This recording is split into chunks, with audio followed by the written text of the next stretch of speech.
Well, we're here and we got another episode, another great episode actually, of Crypt Rick's I've Been Thinking. And I tell you, I'm having such a great time interviewing a lot of cool people, learning a lot of really cool stuff actually. And that's something I just enjoy doing, as I've told you guys many times in my previous videos. I enjoy talking to people about subjects that I find very interesting. That's the whole reason I started this YouTube channel. It's just been something I've always really enjoyed doing. I've always enjoyed researching a lot of different things and going deeper into it and trying to figure out, stuff behind the scenes that you're not seeing in the mainstream media and people aren't always talking about. And I can tell you guys, one of the first things that actually ever really caught my eye and got me really doing a lot of research was Bohemian Grove. And I'm hopefully everybody that's listening to this, I'm sure you guys have heard of it or have heard it mentioned or anything along those lines, but it is definitely a topic that is super interesting. And I found out, I think, first about it, if I'm trying to remember correctly, was by watching an Alex Jones documentary where he actually snuck into the Bohemian Grove and took some video footage of their cremation of care, I think their name of the ritual was. And it was a super cool and interesting video, and that's where I dove in after watching that and started really getting into the nuts, the nooks and crannies of what the Bohemian Grove is all about. And let me tell you guys something: when you guys start digging into this, like I did, and finding out what's going on in a place like this, it really makes you start to wonder how many things that have happened in our world have been done behind closed doors or at a place like the Bohemian Grove. So I hope you guys find this really interesting. I got a great guest. He came back here again to talk to all of us. So I want to bring in my guest, Greg Fernandez Jr. I've had him here before, and I hope to have him here again in the future. So I'm going to bring him in. Let's welcome him in here. Give me one sec here. And there we go. Hello, Greg. Welcome to the crypt once again. Greetings. Always glad to be here. It's a little cold in the crypt today. I'm feeling this dark mood is kind of following me. It's a dark winter, as some people might say, but I'm happy to be here. Oh, it's great to have you. I'm looking so forward to this topic because when I first started talking to you, it was definitely, but we were talking about the Crowley case and stuff like that. And as we talked a little bit more, I asked you if you knew a lot about Bohemian Grove. Like I just kind of threw it out there because I thought with all the research you do on a lot of different topics and cases that you might know something. And then I found out that you've actually go there. You've actually been there. I wouldn't say I wouldn't call them protests or anything that they're doing, but people definitely do gather there at the time when they meet to, show an array of things, whether they're happy they're there or not. And I thought that was super cool when you told me that you actually had been there. So Yeah, I mean, when we say go there, we mean go on the not. I don't cross the property line. So we go right up to the property line. We know where the property line is, and we stand outside and we try to chat with people and try to see what is really happening outside of Bohemian Grove, I right, guess you right. might I say. should clarify that. Yeah, I don't want people thinking that Greg's actually I'm going not in. in. You're not going inside. I mean, but no, you're sitting outside the property as the vehicles pull in and all the different guests that are arriving, and you actually get to speak to some of the locals, which I want to dive into. I think that's really cool and something that Sure. Now, a lot of people I talk about. yeah, I have asked a couple of the members to, hey, can I come inside? So if they ever invited me inside, I probably would go inside and check it out. I But hope you would. yeah, I hope you do go if they invite you. I've asked and they Be just laugh it amazing. off, and yeah, but Yeah, for sure. that's Like cool. I'd love to see I'd love to get your take if you actually did get involved in there. So like got invited in there to see it. I think that Yeah, would be let's just great. go in there and check it out, drink their good wine, and hang out For with them sure. and see what's Right. going on. Right. But So, if just in case some of my followers don't know what Bohemian Grove is, can you give them like a little bit of a history of when it started and its origins and its kind of its roots and all that? Can you just give us a general overview to kind of let people know that may not know anything about this place or subject? sure. So the really we're talking about the Bohemian Club. So the Bohemian Club was a group of just entertainments. They were male journalists, people who loved the theater, and that's really where it all really got started. And all these people would go out and they would just hang out in the in the woods, put on plays, things like that. So it was a very artsy type of gathering. There's been many notable people. So it actually started in the early 1800s, or I'm sorry, in the late 1800s, not the early 1800s, as far as we know. So they've been gathering, I believe, since about 1893.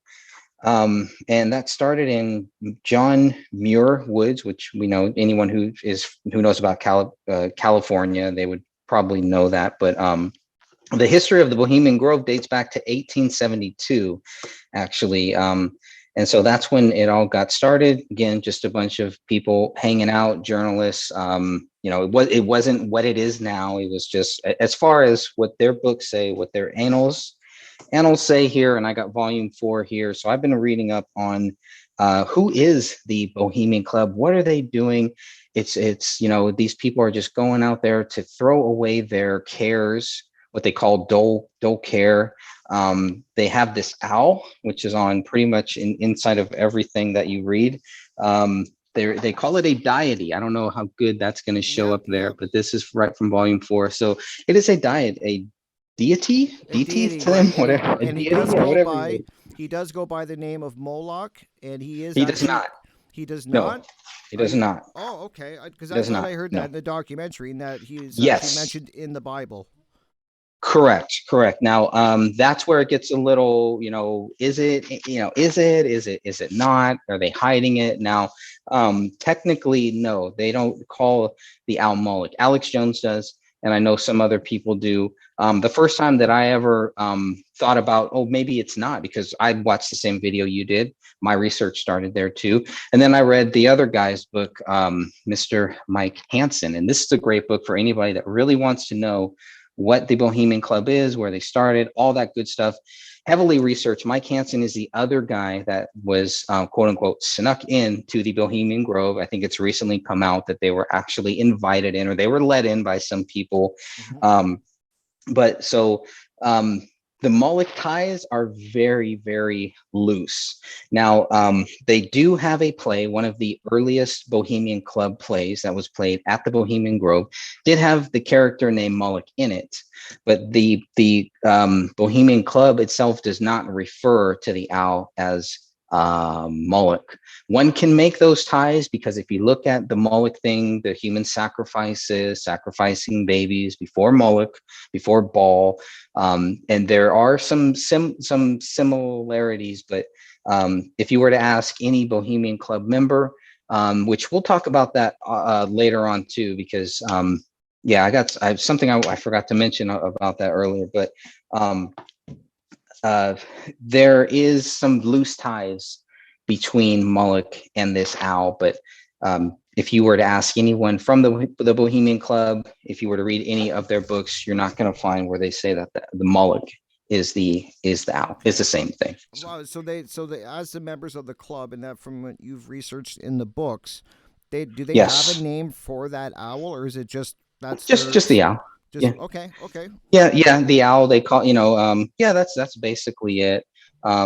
Yeah, that's it's in some of their plays, quote unquote plays, which I've read some of their plays, and they're pretty out there too. But it is a lot of there's some sacrificing and things For like that sure. that are Yeah. going Yeah. on, which we'll talk about more as we talk about the quote unquote cremation of care. We can talk a little bit more about that, but that's one of the reasons why I've been currently working on a book to kind of document some of these things that I've pulled not only from Mike Hansen's book, from the Bohemian Club's own books, and also from Alex Jones's book, a very little known book, but this is an awesome book, by the way, which does focus on September 11th, but at the very end, Alex Jones talks about his trip, his experience inside of the Bohemian Grove in Okay. 2000. So definitely these are great. If you're looking for any research, these are two great books by two people that were there, that filmed it. The only reason I know about the cremation of care is because these two guys filmed it. Now I know that there were news stories written previously. That's Mm-hmm. covered. A lot of that is covered in this book. So again, if you're interested in learning more about the Grove, this is the book you want to get. It's a great starting place. Mike Hansen is on Facebook. He's very accessible, very nice guy, very humble guy. And, and he's a Texan too. So they're all Texans. I know we got some fellow Texans probably watching this here too. Oh, So for sure, that's yeah. always awesome. And so basically, I know that when I first saw the Alex Jones documentary, he was very heavy on saying that he snuck in and that he snuck in the woods and all of this. From your research, is it so you're saying that he was actually invited in by members, or was he snuck in by members, or what can you Yeah, tell us about that? Yeah, recently he did come out, I believe, and said that they were let in. Of course, it's all sources. So at that time, obviously, the people that are helping him get in, he's not going to say, "Yeah, these people let me in," blah blah blah, Right, right? right. So I mean, people think, "Oh, Alex Jones lied. He lied." It's like, no, man. If you know how sources work, if you know how that thing works, they're not just going to say, "Hey, here's how we got in. Here's what we did," blah blah blah. No, dude, the biggest thing to take away from Alex Jones is look at the footage. You now have access to that footage. You can watch that Exactly. footage of the cremation of care and decide for yourself. What do you think is going on there? I mean, when you watch this footage, and I sounds like you have, if you've seen his Oh, for sure. his Yes. film. Yep. I mean, when I watched it, it brought, I thought, this is Moloch, this is Baal, they're sacrificing a baby up there. And when I watched, when I was watching it and then I watched it again, and I read a couple books, but the more research that I did, the more I strayed away from the Moloch theory. They're sacrificing babies, sacrificing real people. It's their view is they're sacrificing care. So every year they sacrifice care. Now, care just happens to be in a human form that they burn in front of a giant 40-foot owl, right? So, I mean, these are the facts. So it's really good to kind of separate some of the things that we know, some of the things that I thought were happening there, and then when you research it more, you kind of, at least me, I should. There's so many different aspects. My mind is racing because I've spoken with people who don't want to be mentioned, probably, but there's a lot of different theories about what happens there. So it can be from just a bunch of guys hanging out. It's a golf course. It's been called that. It's just where people hang out. The rich and famous people, they they're hanging out there, chatting, and they're schmoozing, right? And we've also heard some theories that they get people there so they can blackmail them, right? They I've just heard catch that them, too. they Yep. get them all wasted, and then they take photos or take video and say, "Hey, okay, now guess what you're going to do? You're going to do what we want you to do." So there's those theories. That's what I call the old Godfather theory, the Godfather 2 theory. So that's pretty much, the guy wakes up and he's like, there's this hooker that's dead and he didn't know what the hell happened. Well, hey, we're going to help you out. You're on our side now, type of thing. So there's those theories. There's the prostitutes. The prostitution is more than a theory, I would say. I believe there is a lot to that theory there. And it was wide open up until Alex Jones came in. Once Alex Jones came in, it's like the gates kind of shut. So the people that let him in, which I don't know if he's revealed who those people are or the exact theory, there were actually three people that went in. There was another guy named John Ronson. And the first time that I realized that there were three people was in Mike Hansen's book. So Mike Hansen actually covers a lot of that stuff in there. John Ronson was the third guy that was let in there, and he's a British filmmaker too, I think. But so they all got in there, and a lot of they saw a lot of this stuff, a lot of stuff. Alex Jones, I mean, because I was listening to Alex Jones's show back then. I haven't really listened to it much in the last Neither couple have of I. years, but I'm the same as you. I was really heavy into him years ago, but I've kind yeah. of drifted away from there a little bit. So I'm right in the same boat as you. Okay. Yeah. I mean, once I started, it was like, the sensationalism, just my views, but it was really the Crowley case that was like the end of it. And like, hey, you're not covering that, dude. Like you're not what I'm looking for. Nothing wrong with that. I think it's a good starting place for people who, want to get just who want more of an entertaining view of it. And unfortunately, that's not what I'm looking for. It's not the type of books that I write. I don't write entertaining books. My videos are probably not going to be very entertaining. It's for research. It's for educational purposes. Reading Mike Hanson's book really taught me that, and it brought me back to my old journalism days, where it's like, high school journalism days, and junior high journalism days, whatever. But it brought me back to that. It's like, you know what, man, if you really want to help people understand what's going on there, just be honest. Just, there's nothing, you don't have to sensationalize this stuff. Let me tell you, the Bohemian Club, the Bohemian Grove, it is sensational, even if you just keep it at the very bare bones. So Oh, the for more sure. research that I do, I'm like, this is freaking weird stuff, Well, it right? definitely is, but I find it very interesting. Like when you first we started talking, that you said it didn't start off being what people think it as of it is now. It was Right. more of an artist place, and that's what my research really surprised me too when I started digging into it. Is because I always thought that it was created and it was a a place where everybody met and dark things happened, but that's not the case, as you said, and even I found that out. Is that it was basically a lot of artists and all forms of celebrities and that going there, and as you said, it was basically just a retreat for them. But I also do believe that over the years it's taken a different turn. That's Correct. what I'm believing, and so what do you think? Like, I think over the years it may have started off as just a get together for the rich and to get a retreat. But what do you think? Like, do you think it's been corrupted and poisoned as the years went on? Is that where your research has kind of brought you? Yeah, that's where it's kind of brought me, where it's kind of grown into this big thing, to this owl's nest. These spiders. They always talk about weaving spiders coming on here, but all they do is weave things. So they are the spiders, really. And it's like this big cobwebs here, cobwebs there, spider over here, spider over there, and all these different factions, all these different groups. But yeah, it does really seem like now, at least, maybe within the last 50 or so years, maybe even longer. Maybe I really don't know exactly when this started, but it does look like, it kind of, I don't know, I don't want to say it got taken over, but it does look like it became this breeding ground, this training ground Hmm. for the future presidents, for the future politicians, a way to get people into your pocket, a way to recruit people, similar to the Skull and Bones, to all of those kind of cults or groups, whatever you want to call them.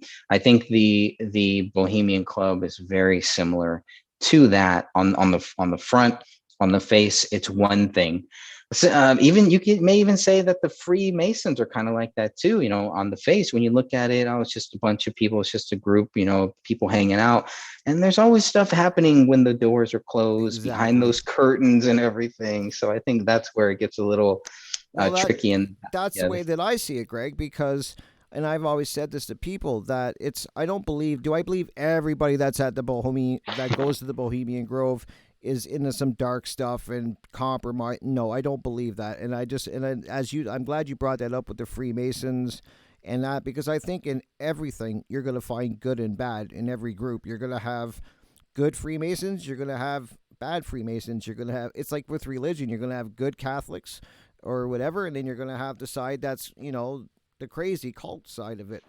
And I think that's with the skull and bones and everything. I don't think every member is in on it or knows basically is a quote where the bodies are buried kind of thing.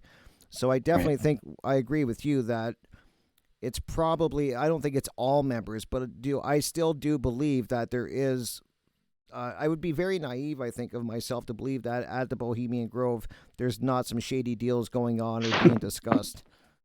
Yeah, and you can find that, if you're looking for public stuff, about that, what they're doing there, that it's not just a bunch of people hanging out. Look up the lakeside chats. So if you look at the lakeside chats, you will pretty much see exactly they are discussing business. They're not supposed to be discussing, government business. So they're very careful, cautious about that. It's like a Bilderberg West.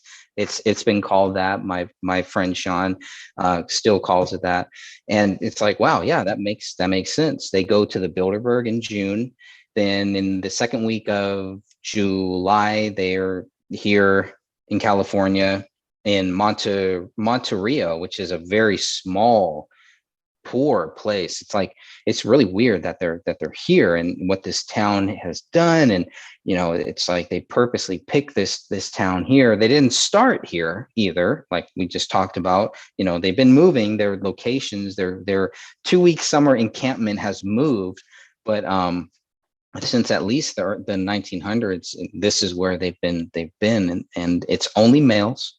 So and you know what, there's nothing wrong with that. If they just want it to be the guys for 2 weeks, that's great. But as a married man, man, that's hard for me to be without my wife or I without a agree. female companion for 2 weeks. That's a long time, I'll tell you. A couple Right. hours, that's enough for me, but for 2 weeks.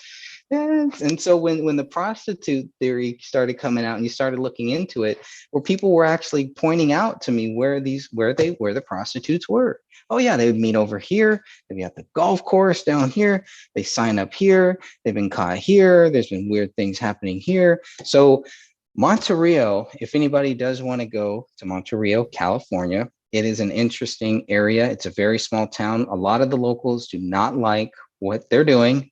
Obviously, they know what's going on. There's a lot of other things going on in that small town too, but it's a nice little cute town. And it's definitely a place worth checking out. But it is really it's a very poor place too. And I don't know if you know this, the Las Vegas shooter, the quote unquote Las Vegas shooter, Right. if you Right. believe that, whatever. I think his brother actually lived in that area too. So it's a strange coincidence, just a coincidence, but it's a very strange area. And it just seems like, why are they here? Right? We always talk about what are they doing, but why this location? What are they doing here? 2,700 acres is the size of this Bohemian Grove property. That's That huge. is huge. That's Oh, for huge. sure. Yeah. And so as you were saying, you've been there many times, and you spoke to the locals and got their thoughts on, like, are they happy Yes. that they're there, or do they not care?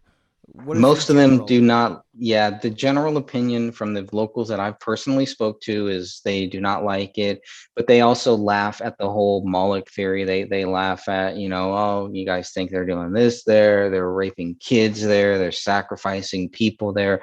So they've heard it all, right? But they're like, well, we live here, so we must know what's going. They don't know what's going on either, unless you're inside of there when this stuff is happening. You don't know what's going on. Exactly. So that's why, hopefully I'll be able to put you in contact with someone who has, family that has been there, that may have been a member at some point too. So That would be we'll amazing. definitely, yeah, we'll talk about that later too. I'm pretty sure that I can make that happen.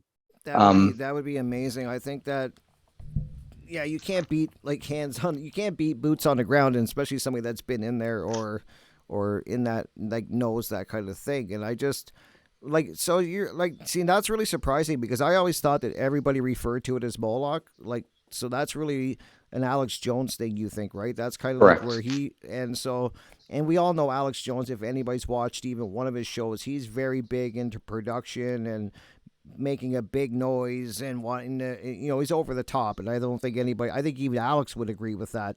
So it's definitely no surprise when he did this documentary that he really blew it up bigger than probably it was.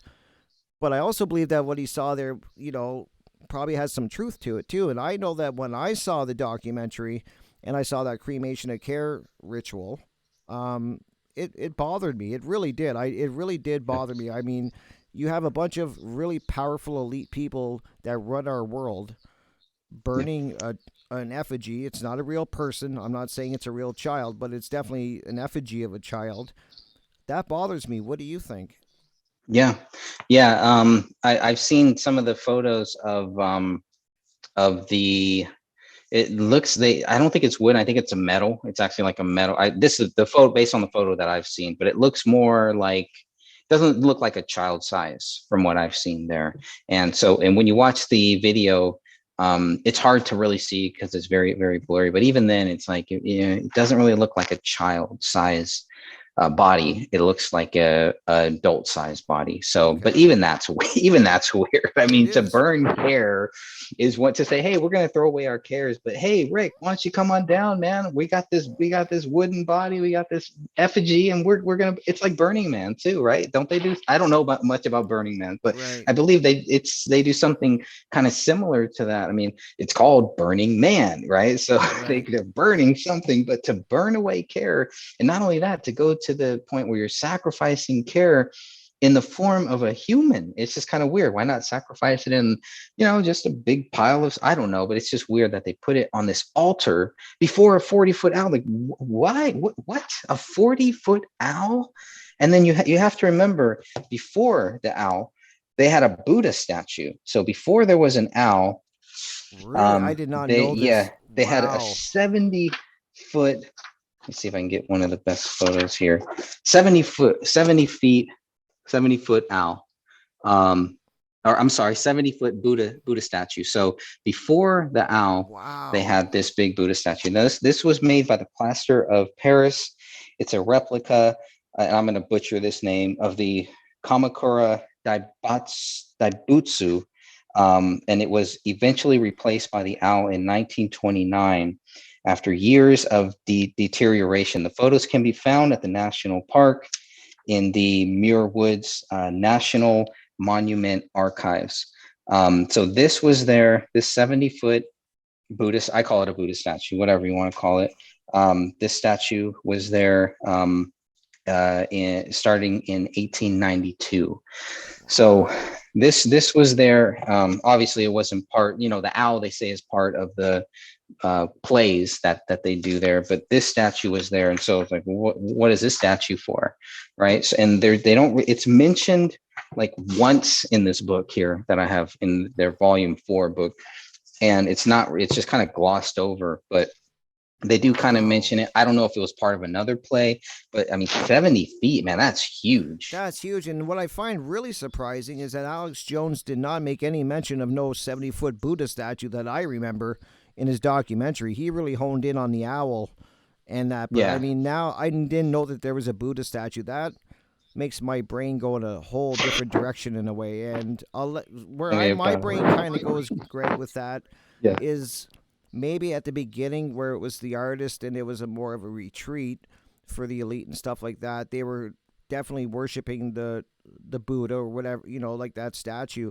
And maybe the sign of the darker coming into the grove and the more nefarious things happening, it kind of went to the owl statue. That's just me where my brain goes. I could be totally off. I'm willing to accept that, but it's kind of strange that why not replace it with another Buddha if that one was falling apart? Why the owl? right. Why the owl? I think that's it. I think that's a great question. I've asked myself that question too. Why the owl? Now we know that the owl was obviously part of their plays that they do. So the cremation of care, we know that's a big thing. That actually kicks off the 2-week encampment. The only reason I can think that Alex Jones didn't really talk about it is Alex Jones really talks about his experience there and what he saw there, right? Right, So he's right. really focused on that, which is great because that's what really matters. Alex Jones has been there. He's chatted with these people. He talked about Danny Glover being there while he was there, and that there were some members, some older white members, who were not very happy that Danny Glover was there. Right. Um, Take that for whatever you want, And but you Alex can. also said in the documentary too when he was in there, and you have to take his word for this because that's all we have, but that while he was there, he was getting proposed for sexual things with a lot of the That's right. older men, and he did say that in the documentary. I'm not making that up. Watch it if you don't believe me, but he does say that, and I think he even says that in a Joe Rogan interview, kind of when they're talking about That's it. right. That's That a great one to watch too. That's a great exactly, interview. and Yeah. he was promote like some men were offering if you believe him. So there's definitely something going on there that's not on the up and up in a way. And I'm not saying there's anything wrong with that, but I'm just saying that it's kind of when you start looking at it, it starts getting a little bit darker of a tone to it. Oh yeah. I mean, yeah, he talks about they purposely dressed up when they went in there. They purposely dressed up like Right. that Yeah. with a nice suit, the khakis and nice pants, and just kind of acting like that, hey, what's going on? We're here, blah blah blah blah blah, Yep. and yeah, yeah. So he knew what he was doing. Oh, for sure. And the amount of like he was saying in the documentary, the amount of security that was there, that it's Hmm. like cameras everywhere and guard booths everywhere and all of that. And I kind of get why they have to have all of that if they have the elites of the world going there and a lot of the Hollywood actors and all of that kind of stuff. Do you know any of the members off the top of your head like that people would recognize their names that have been there or go there or anything like that? Yeah, so there's a ton of members. There's honorary members. Let me see. There's a huge list of different people that have been there, from Mark Twain to Jack London, Charlie Chaplin, Bing Crosby, Barry Goldwater, Nelson Rockefeller, Walter Cronkite, Henry Kissinger, former Wow. German Chancellor Helmut Schmidt, obviously Richard Nixon. A lot of people know that. The Bushes, Mm-hmm. um, Ford, Eisenhower, Prince Philip, and Herbert Hoover. And then I was really sad to learn that one of my heroes, um, Walt Disney, has been there. Oh, So really? there is the photograph you can see next to the owl. That's Walt Disney's drawing, and he actually drew um, Mickey Mouse there. And so Walt Disney was there in 1936. This is from a very famous book written by Bob Thomas. I actually bought the book because I just wanted to learn more about Walt Disney. So we were in Disneyland a couple years ago. I bought this book and I'm reading it, and he just talks about Walt Disney being at the Bohemian Grove. And Walt Disney was very connected.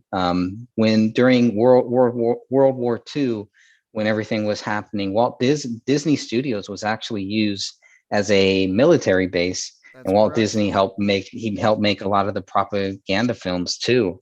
But just reading this book, Bob Thomas, Walt Disney, and American Original. It's very short, a couple pages, but it talks about how Walt Disney came up with the snoring scene from Snow White and the Seven Dwarfs. So Walt Disney is at the Grove there. He's hearing people snoring.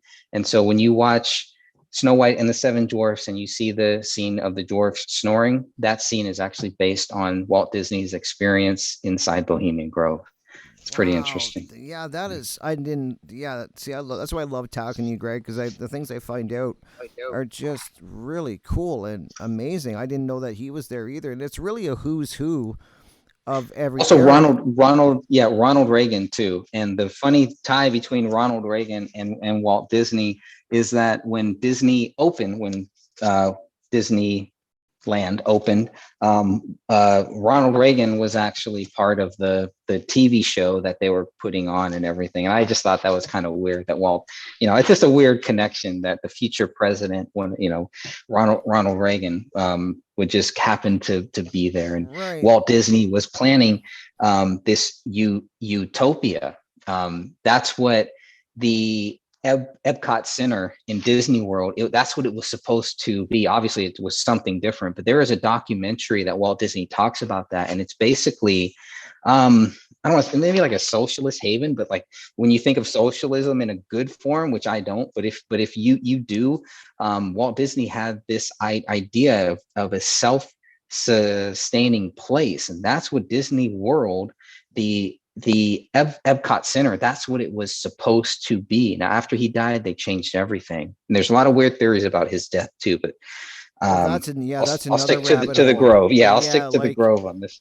and just to wrap up the Disney thing too, and you can do a lot of research into Disney, which I did do too, and Nice. like kind of looked into it because you start seeing that it's a lot of weird stuff going in like in when you look into Disney, it's really strange. And I was never growing up a huge Disney fan. Like I know a lot of people are. They love the all Bambi and all of those shows, and I mean I like It's a some of the dark most. movie. They are, and I find out with a lot of Disney stuff, but I was never really into it as a kid, so I never really knew much about it. But then as I got older, and you could even see like people will show pictures with like some of the movies they got, like, yeah, it looks like genital parts that you see in Right. these movies. You see writing in the clouds, like sex and all of that. There's some really weird stuff going on with Disney. It's definitely something I think me and you should do a show on and look at, because I think it'd be a great show. Yep. There's one, there's a Don, or not Donald Duck, Scrooge Duck, and he's sitting in on this table, and in the back is one of those like eye charts, Mm-hmm. and if you read the eye chart, it says ask about Illuminati. And so it's like ASK and then like each line. But if you read it out, that's what it says. And there's some great videos out there where they've done all that and they've looked at it. And I was like, wow, okay, that's pretty interesting stuff. It You know, is. the whole Yep. symbolism. Now I'm curious to know how much of the symbolism was when Walt Disney was still with us, or how much of that was after he died. And it's the same thing that I wonder about the Grove, is how much of what we see today, or what Alex Jones film, is a part of what the Grove, or what the Bohemian Club was when it first started, and how much of that has been added in since all of the founding members died, I guess. Right. No, that's a great question. And because we were talking about the cremation of care, and from the research you've done, is there any other weird rituals that they do there, or ceremonies, or is that basically like the one that has people concerned the most and wondering what the hell they're doing over there? I think that's the big one.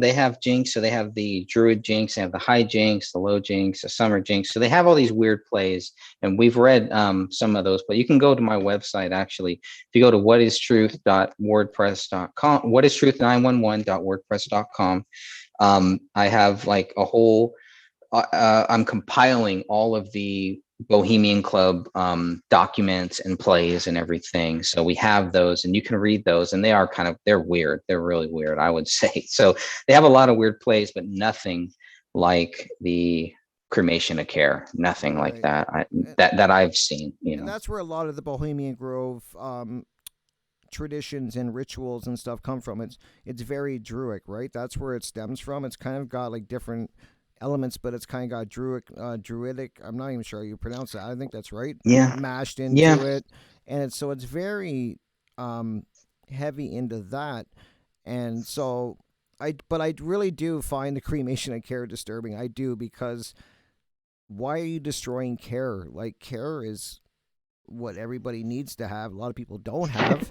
But I Right. mean, that's a big deal to me, and that's what worries me, is that whether I'm sure that some people go there just for to see the play and they don't really know the meaning, but I definitely know that there's people higher up in that organization, the Bohemian Grove or Club, or whatever they want to call it. And to me, there's a different, like, they're take some of them must, I think, are just my opinion, that they are taking this serious, and it is a serious ritual, and I find it very disturbing. Like, when you got powerful people, these are people that run the world. Like, I'm not talking about it's like your local shop owner.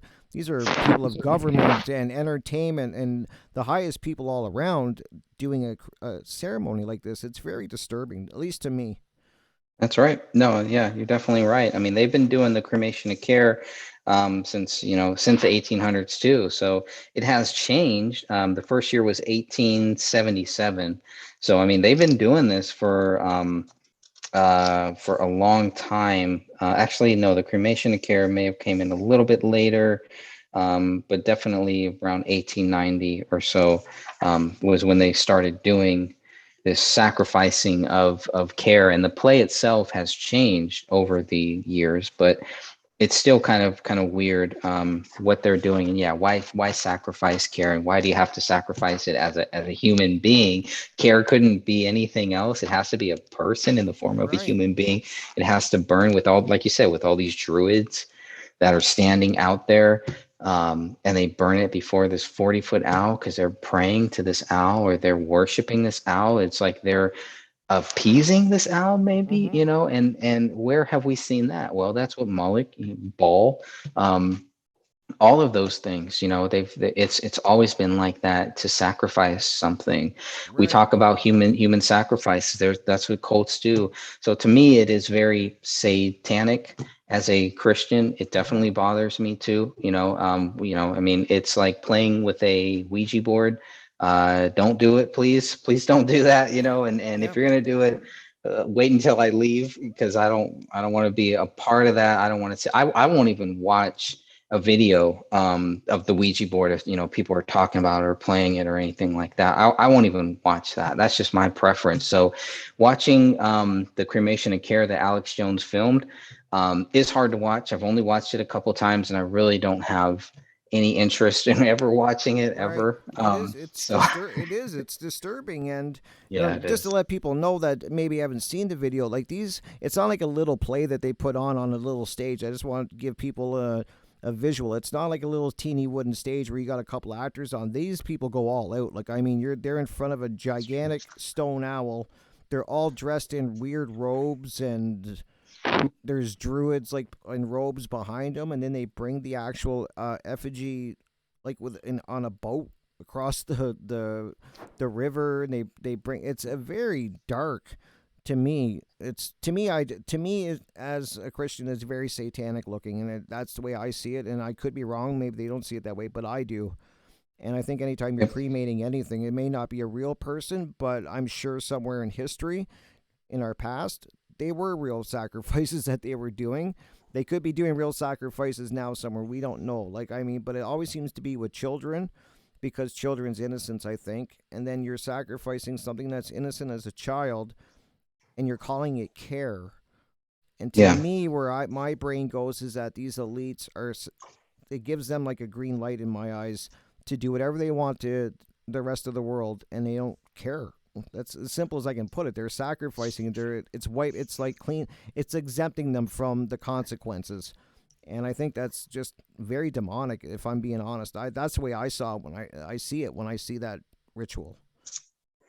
Yes, yeah. And the first Cremation and Care, which was part of the quote unquote Grove play, happened in 1881. Um, and it was, yeah, and then it just kind of got, so it has kind of moved in. When it first started, the Cremation and Care was just a play. It wasn't the big bang that it really is now, but it definitely morphed. So throughout everything, all of the different changes, this is one thing that has been there for a very long time. So I don't know, that to me is like, okay, well, maybe, maybe they've been doing this some of this evil stuff, this dark stuff, maybe they've been doing this since way back then, Right. and people just haven't caught on to it. Right. So it was good that Alex Jones filmed that, because video, obviously, if he would have went in there and just said, hey, you guys want to hear what's going on, people would have shrugged it off like they've been doing since the 70s. So I think Alex Jones had a lot of help getting in there and getting that footage. And I don't know. The weird thing about the whole footage actually is that these are VHS tapes, right? Mm-hmm. So these aren't like, I mean, and picture yourself with a big, how big a VHS tape Oh, is. for And so to sure. get a Yeah. camcorder in there, to get a camcorder in there is not easy either. So when we talk about the security and all that stuff, it's just like, did the Bohemian Club want this to get out there in 2000? Did they want to put the focus on that? It just, there's a lot of weird things like that kind of bring it up where, were there factions kind of growing, and one faction within the club wanted to kind of, or was there another faction that said, okay, you guys are done now, you've done too much, you had presidents here, you've had too many people here, we need to cut this thing out? Because after that, it just seems like the Grove, the club, kind of fades off. And the timing, 1 year before September 11th, when George Bush gets into office, having that video come out can really take a lot of pressure off. And the more Democratic leaning people jumped on it. And so, obviously, because they didn't like Bush, they didn't like, so they really could use that to make it a Republican thing, where it's really not. It's not a Republican. These people don't care. When you talk about, these groups and all that stuff, that you think they really care that you're a Democrat or a Republican? You really think they care about your views on this stuff? I mean, they care about what they can get out of you. What can they use you for? What can you bring to the table? Do you think they're going to turn you off because you're not a part of their, party? And it's like, they don't care about blue. They don't care about red. They care about green. They care about power. They care about black.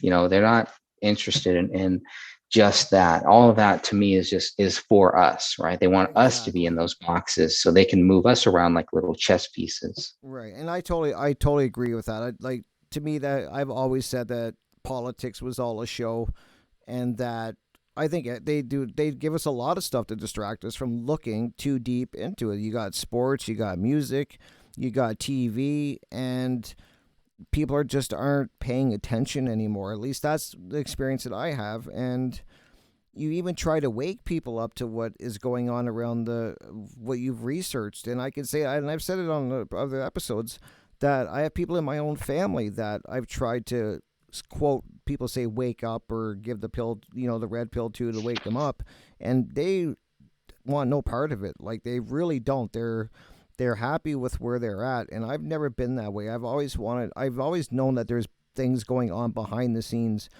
and that they're distracting us. I truly believe that they're always throwing a distraction at us, making us look left when we should be looking right, and Hmm. and I just believe that, and I think that's probably what's happened with the Grove a lot, and that does make sense. Like, it's kind of coincidental that Alex Jones is he got in there and filmed all of this at a time when it really would have been a benefit, and I think that's really a good point that you brought up.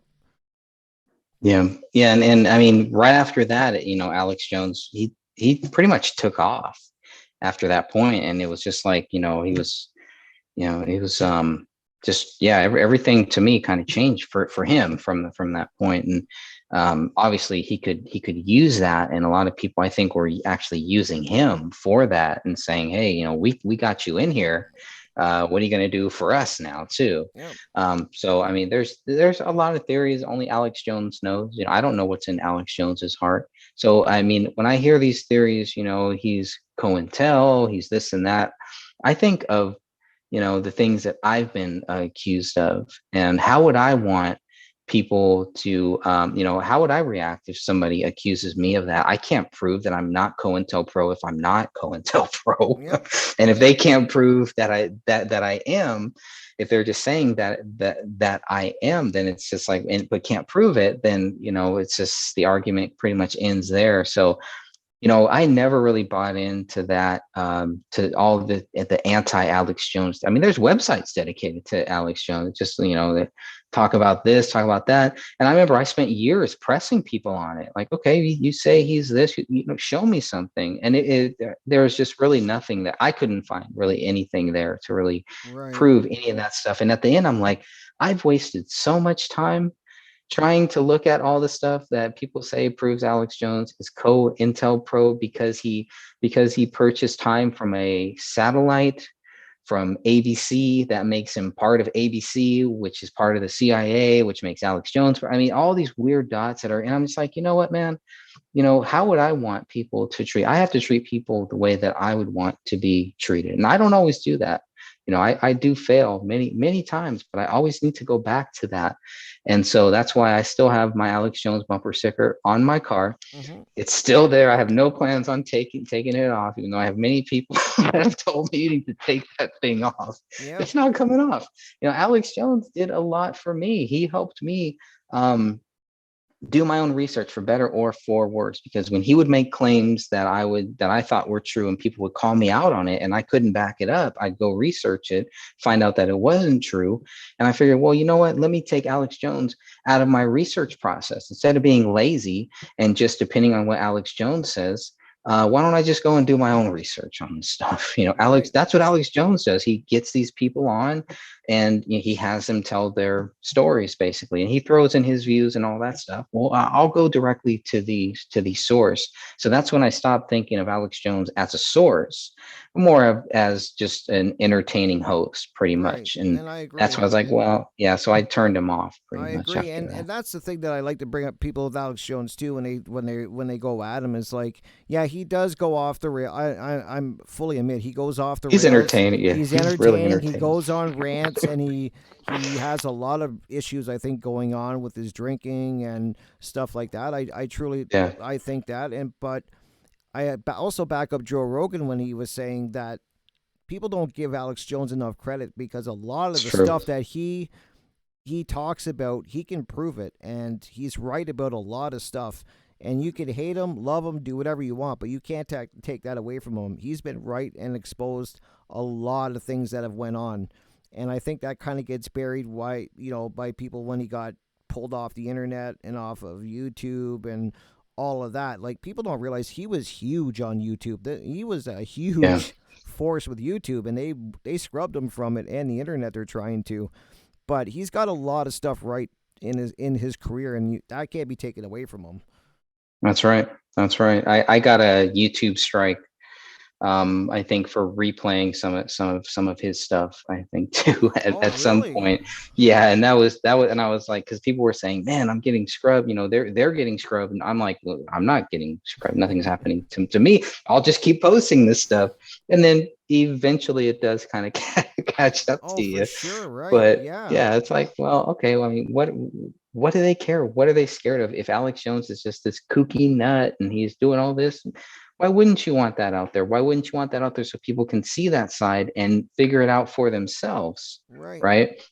And that's before all this fact checker drama and all that stuff, where now everything has to be fact checked, and it's like, we're looking things up, we're not saying anything until we can actually, do the research. But it gets to the other point where you had so many people putting out fake stories and putting Mm-hmm. out fake stuff, so that way people would look at those fake stories and think, oh man, oh, these people are crazy, so they would associate the fake stories with somebody who is telling truth, or they would take a real story, add in some fake stuff, and then make that and push that out there, push the fake stuff out there. And so I saw that a lot of the fake stuff being pushed out there. And it's like, why are you guys pushing this out there unless you want it to be discredited? So that way you can come back and say, well, see, the fake story was fake, so Alex Jones must be fake. And it's Exactly. like, no, you're not putting it into the proper context. With the Jesse Ventura issue, everything got really crazy. That's when I really started to see it's like, wow, there are some powerful people out there who will come after you if you start speaking out against certain things. Specifically, September 11th, Mm-hmm. Jesse Ventura was speaking out against September 11th and John F. Kennedy for years and years, and he was a governor. So it's like they went after him. They went after Alex Jones. They went after all of these people, and it's happened to Donald Trump. It's like it's the same thing. It's the same program, and it's just different people. Now it's happening to us, to Yeah. all of us. Yeah. Now it can happen to all of us. That fact checker thing is not just something. They're targeting you. If you get one of those fact checker notices, they're targeting you. And I've fallen for fake stories. You know, that stuff happens, Oh, for and sure. you Right. just move on from it. But there's nothing wrong with saying, hey man, I fell for this fake story. But I think what they want is so that you just shut up, because you don't want to be wrong. I know so many people privately think one way, publicly a completely different thing. They won't say anything in public. You get them alone in private, sit down, have a glass of wine or something, and you're like, wow, okay, this person, really has some views, but they're scared to say it. They're scared It's to true. speak out against stuff. I It's I have sad. It's I have friends and I have friends that are like that I've wanted them to come on my podcast because they have great views. They see what's going on in the world, and I really enjoy what their views, and I think they're nailing it when they talk about it. But as soon as you want them to go public or come onto a podcast, they're like, no, no, yeah, no, no, no, no, I'm not doing that. And that's like, yeah, not doing that. Yeah. right, and that's the problem is that people now I find are so scared to uh, say how they really feel, and I think that's definitely by design.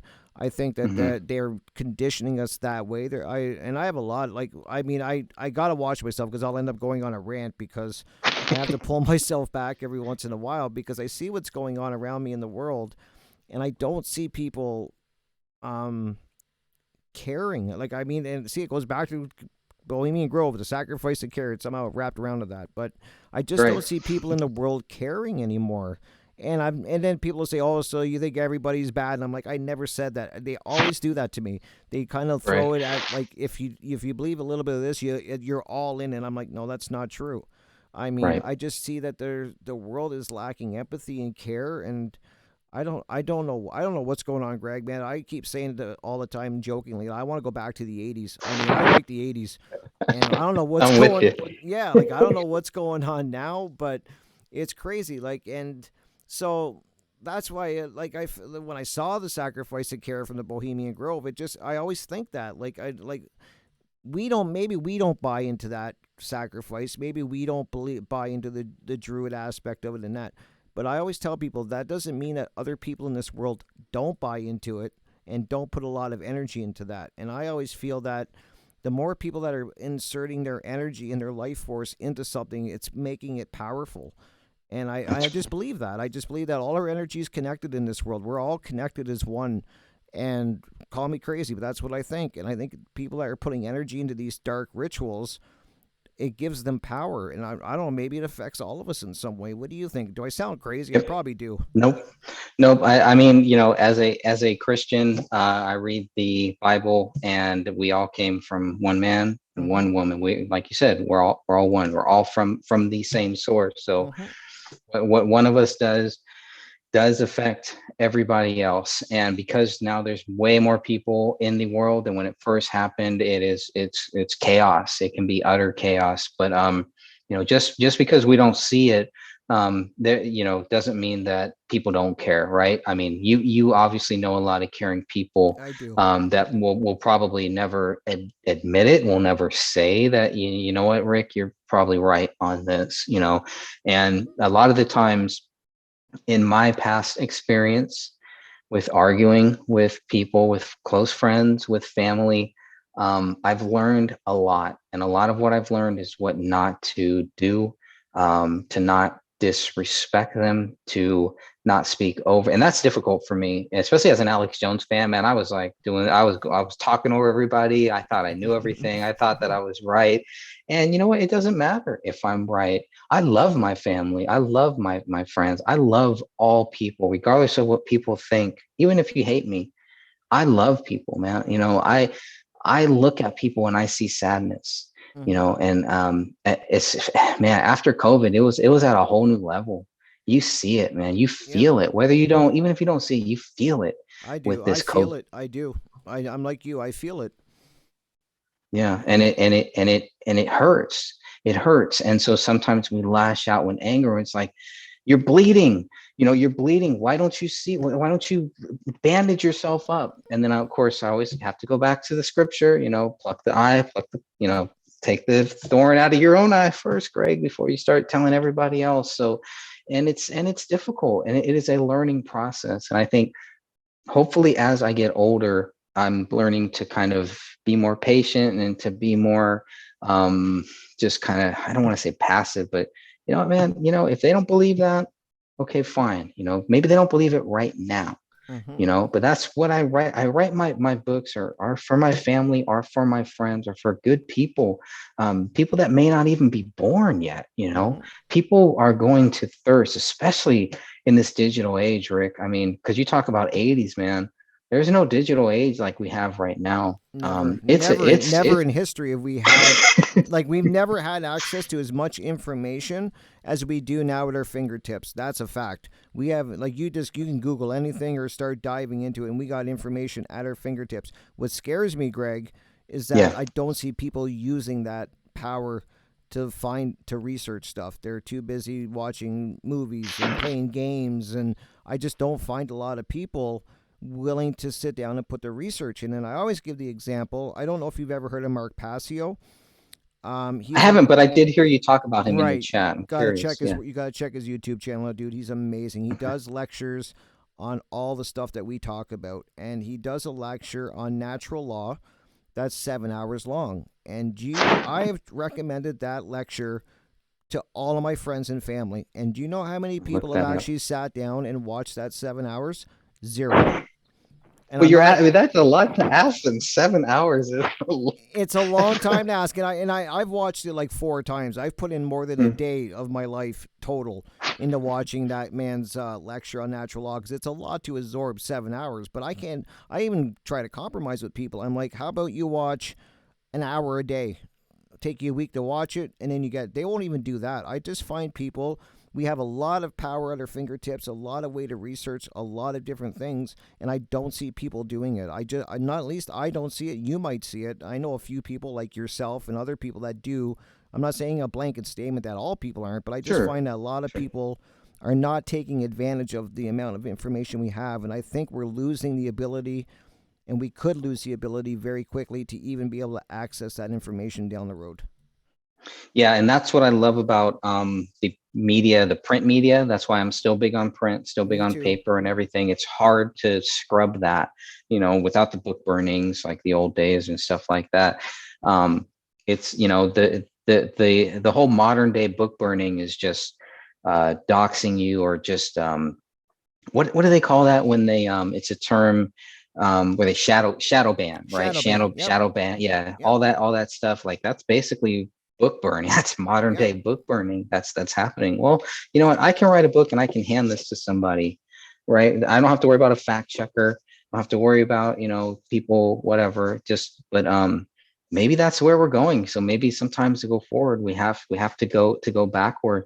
Um, the more I work in this digital age, the more I'm really scared. I'm really scared about like you said, about the future, where we have so much information, but is it good information? Is it Mm-hmm. real information? And if I have the choice to watch a video, or to play a video game, or to do research, to watch a 7-hour video, or even a 1-hour video, I mean, some people, they just can't handle that. They can't process that.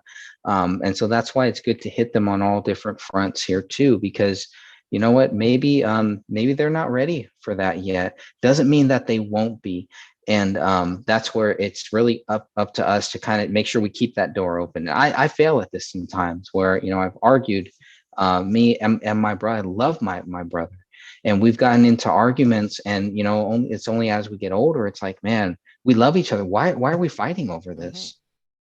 We need to stick together. That's what they want. That's what these evil powers, what these evil forces want, is they want to separate us. They want to keep us separated like that. We can't let them do that. And so it's like, because then you're going to find yourself kind of isolated from your family, from the people that could actually help you, or maybe they isolate themselves away from you because they don't want to talk to you, because they know you're going to bring this topic up. Mm-hmm.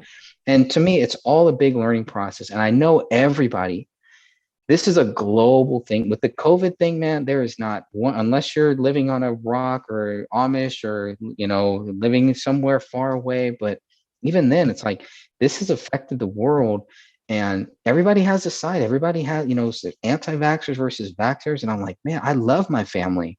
And if my family wants to vaccinate, I don't want to turn my back on them. I don't want to argue with my family. You know what I mean? And Mm-hmm. so I grew up in a home where my stepdad was verbally abusive. All he would do was fight and try to argue and stuff. I don't want that.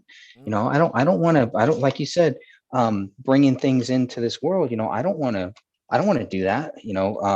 I don't want to sit there and like sacrifice something and bring that in. Bring those feelings in. But I just feel like the more that I get older, the more that I need to just kind of just share my view. And if I don't want to hear somebody's view, man, I just won't hear it. But I just gotten to the point where I'm just not going to argue with people over it now. And Right. that's difficult, because I do love them, I do care, and I do want to show them, don't get the vaccination, or look at this, man, look at what they're doing at the Bohemian Club. Look at Mm-hmm. what these people are doing. They're making policy here. They're talking about our lives. They're dictating our lives. They're doing what I would consider pretty much as close to a human sacrifice that you can get without sacrificing a human. Mm-hmm. But sometimes people just don't want to hear it. Maybe they don't want to hear it now. When Obama came in to the presidency, and I'm just going to Yep. charge my phone here. But when Obama came in, um, I had a lot of discussions. Sorry, I don't know. That's okay. Hopefully, it didn't cut my live feed or anything. There you But go. No, you're good. we had a lot of chats. All of my friends, all of the people that I was doing music with, they were all for it, because all they saw was a black man And I'm like, that's racist. What do you mean you see it? Who cares? Mm-hmm. Who cares about that? I don't care about that. Man, I've seen more of that in this world in the last couple years. And I think that the Bohemian Club has become a big target of that now too, because it's only male, Yep. mostly white male, pretty much white male. But Yep. and so they're even under attack. And it's like you're gonna force them to have women. If they don't want women, does that really bother me? Why would I want to join a club that just wants to be men? If they want to do that, if a bunch of people want to be just white men and hanging out for 2 weeks, why should I care? Why should Mm-hmm. that affect me? Why should I try to force my views onto them, whether it's right or whether it's wrong? So with the Bohemian Club, we could have endless debates with so many different people, and that's what I love doing. I love talking about this. I love hearing people's views on this because it's so different for each person. And I just think the more that we talk about it, the more that we research it, the more facts that people have access to, and we can just say, well, I would love for you to go to the library, but if you can't go to the library, here's the digital version of it. It's kind of the process, Mm-hmm. and read it.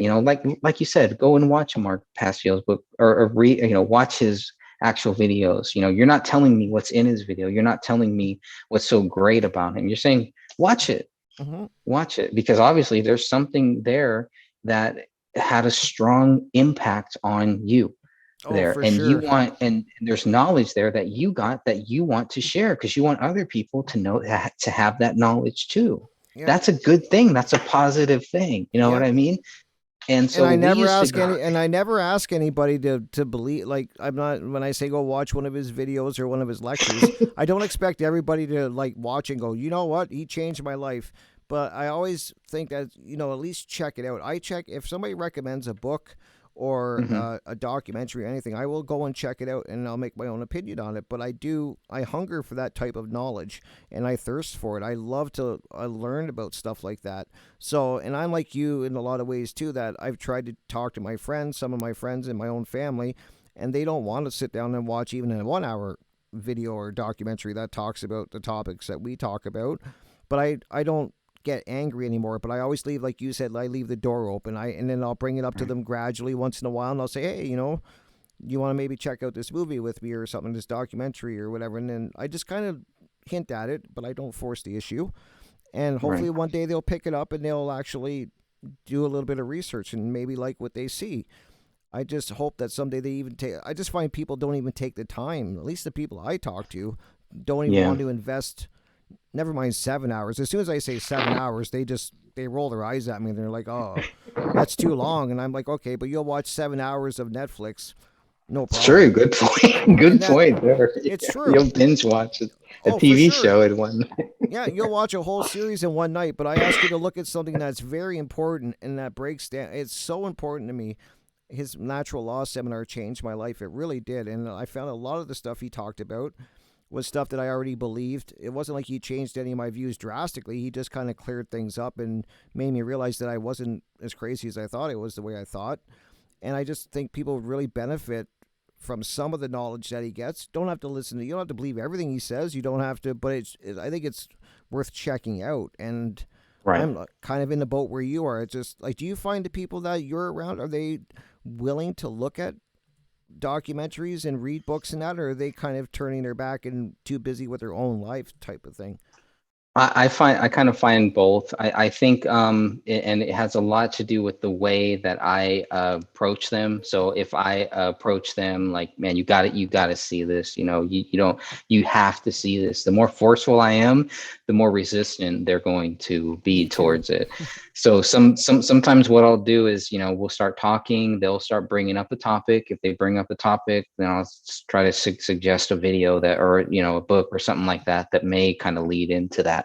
If we're talking about missing people, maybe I'll bring up the whole missing 411 book. Mm-hmm. If we're talking about vaccinations and stuff like that, maybe I'll bring up some of the people that some of the doctors that have spoken out against the whole vaccination, Mm-hmm. or bring up, things like that. So I've kind of changed my whole view, because I used to have, yeah, I'm going to hit everybody with this. They have to know this. You have to know these things Yep. here. Yep. And I've seen it, because I've been a victim of it too. Once it started happening to me, and people are telling me what I should watch, or else I'm a sheep, or else I don't know what I'm talking about if I haven't seen this or haven't seen that, or if I think this, or especially with Donald Trump. It's like, man, I know so many anti-Donald Trump people, and it's like, you know, it's really just kind of made me go back and kind of check myself and make sure, man, I don't like the way that person approached me, and let me make sure I don't approach people Right. like that. And sometimes you don't do it consciously, and sometimes you do it because you really care. And so what I found is the way that I approach people can change things, and usually I'm not proactive now, especially in the last years, because I want to maintain good relationships with my family. Right. So I don't bring, if they bring it up, yeah, we can talk about it, but I generally do not really bring up anything Right. anymore.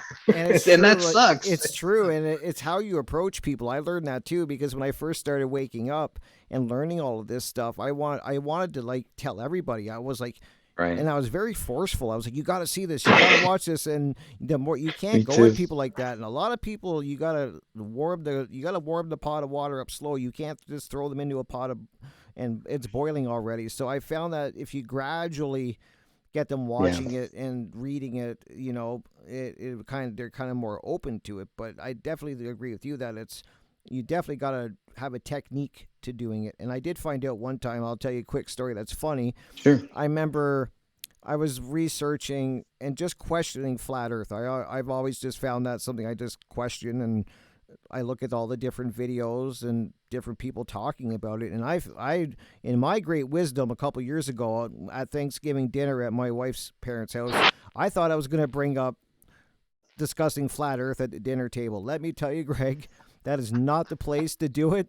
That No. is not the Okay. time to do it. Noted. The Okay. look, I mean, I don't think they've ever looked at me the same. And I'm not even joking, since that day. Like, they look at me like a little weird now. They look at me kind of like, did you really just bring this up? And then I brought up the moon landings too, right after flat Earth. That really, all in the same dinner. So it was Oh bad. wow. Yeah, I You were on really, a you were on a roll. I Is this was a on. Oh, Thanksgiving dinner? Is that what? yeah, that I was on a roll that day, and then I was, after like 20 minutes, like I just like, okay, I got to shut up. And I learned my lesson, that I'm just giving you guys advice that are listening or watching. Do not spring this on your family or friends at dinner. It does not work well, and I learned that the hard way. And I've had other researchers tell me the same thing. They're like, yeah, I made that mistake too. So I think there's a lot of credence in, when, like what you say, you got to know when to bring it up and how much to bring it up, and it's hard to gauge that at times, for sure. Yeah, and you also have to know who to bring it up to and who Exactly. not to. So I have, like, my sister, she doesn't want to talk about the stuff. I never bring it up. If Hmm. she brings it up, or if she wants to talk about it, like, great, cool. But yeah, so you kind of have to kind of gauge that. And these are people that you love. These are people that you care Yep. about. So you don't want to hurt their feelings. And sometimes we don't mean to either, and like people will bring up a lot of anti-Trump stuff. And you know um I think by that time I had learned my lesson, is like, you know what, okay, well, think whatever you want, Yep. don't talk to me about it, because my view. Are Yep. you trying to agitate me about it? I and so and I would even get to the point, what, I really don't care what you think about this. It's, you think whatever you want. And they would take that, oh, you don't care. It's like, no, it's like, I don't mean I don't care about you. I don't, your view on that does not bother me Hmm. on it. I'm not going to change my view on the way that I feel. I'm 42 years old.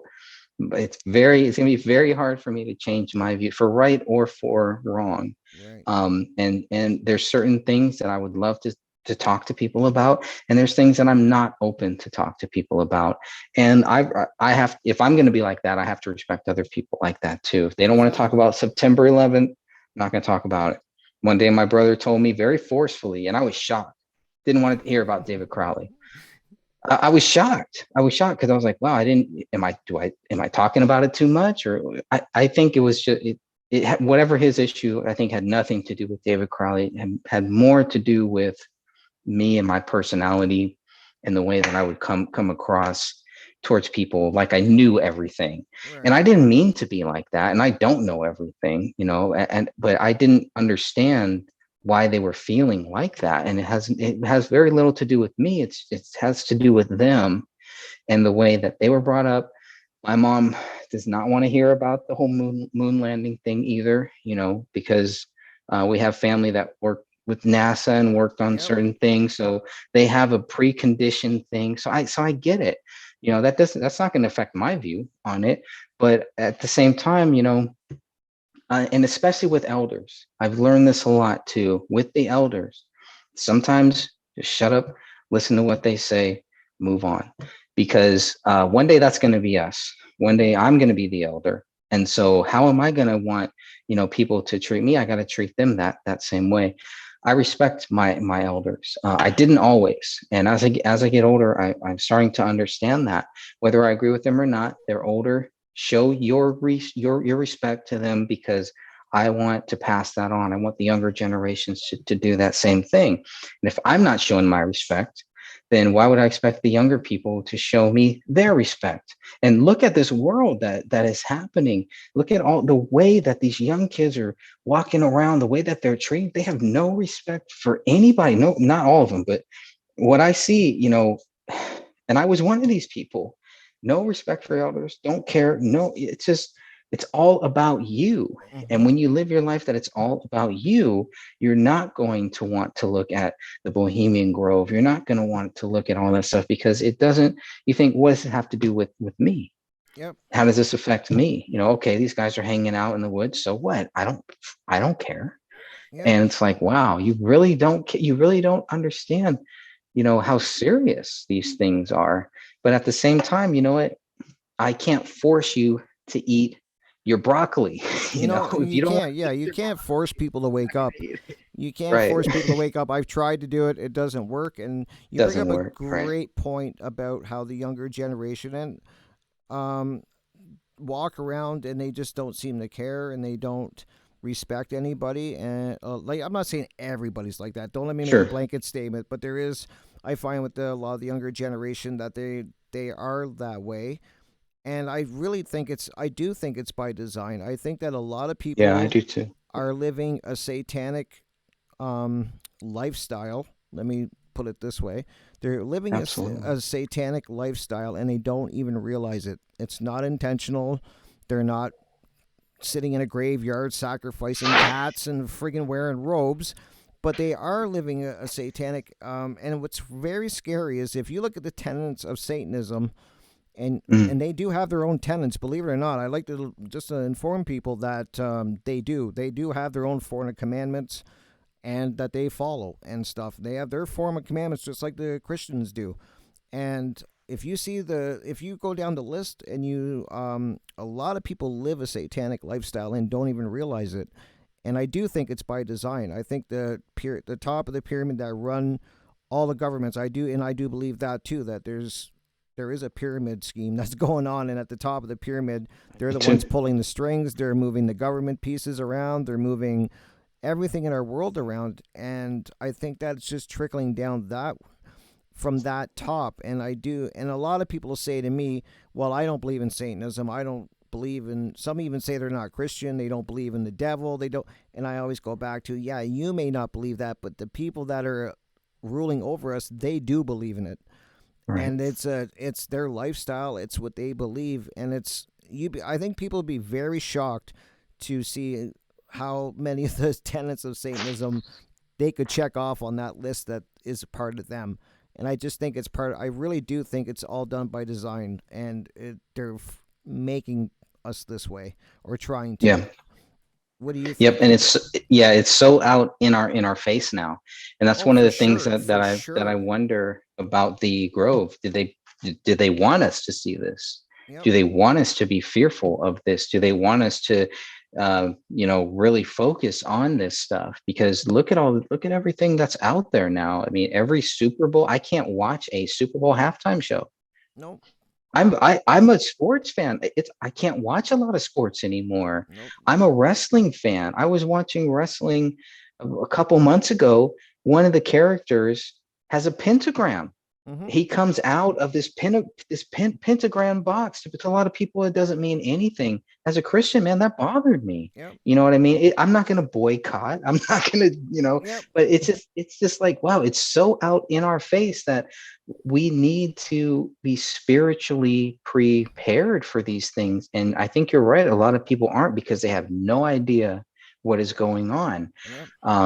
And, I mean, that's why I hold my Bible close to me, Oh, for because it's sure. it's And the it's all symbol, right there. yeah, and the symbology, when like that's another topic that we got to get into another show, because the symbology out there in the world is so in our face.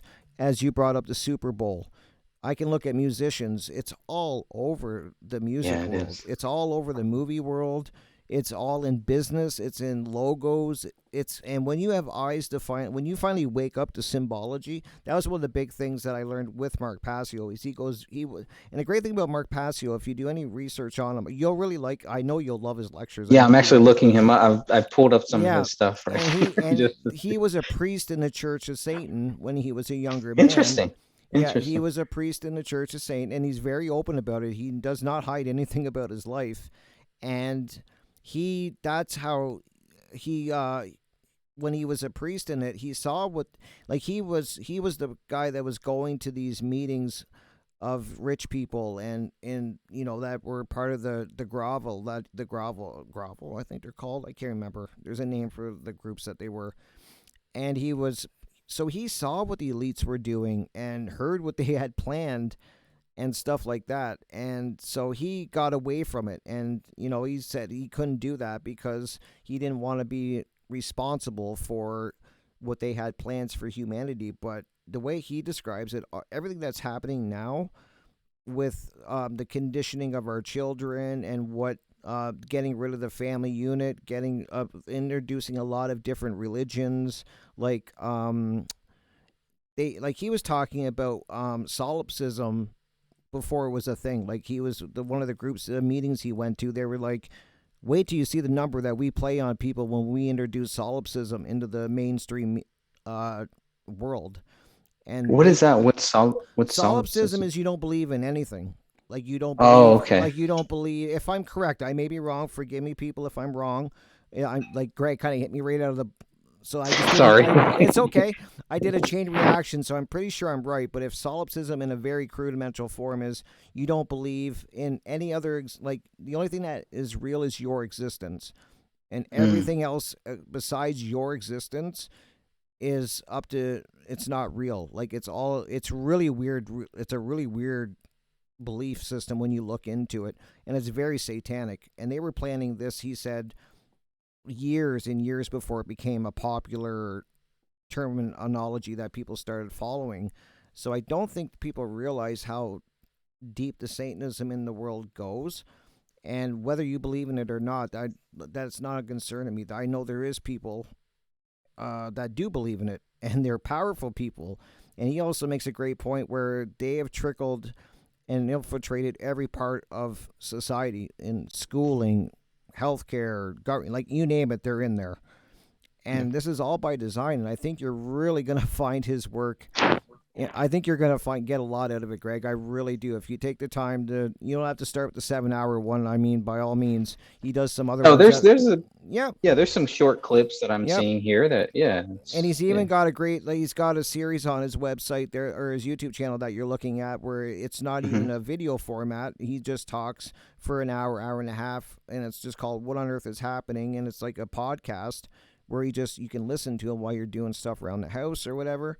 And I think you'll get a lot of it. I think anybody listening to us right now will, if you look into it and give it a little bit of time and start slow, I think you're going to find out a lot. And what he tells about and knows from experience is very disturbing. And I really think the world is where we're at right now, Greg, from design. I Hmm. do. I truly believe that.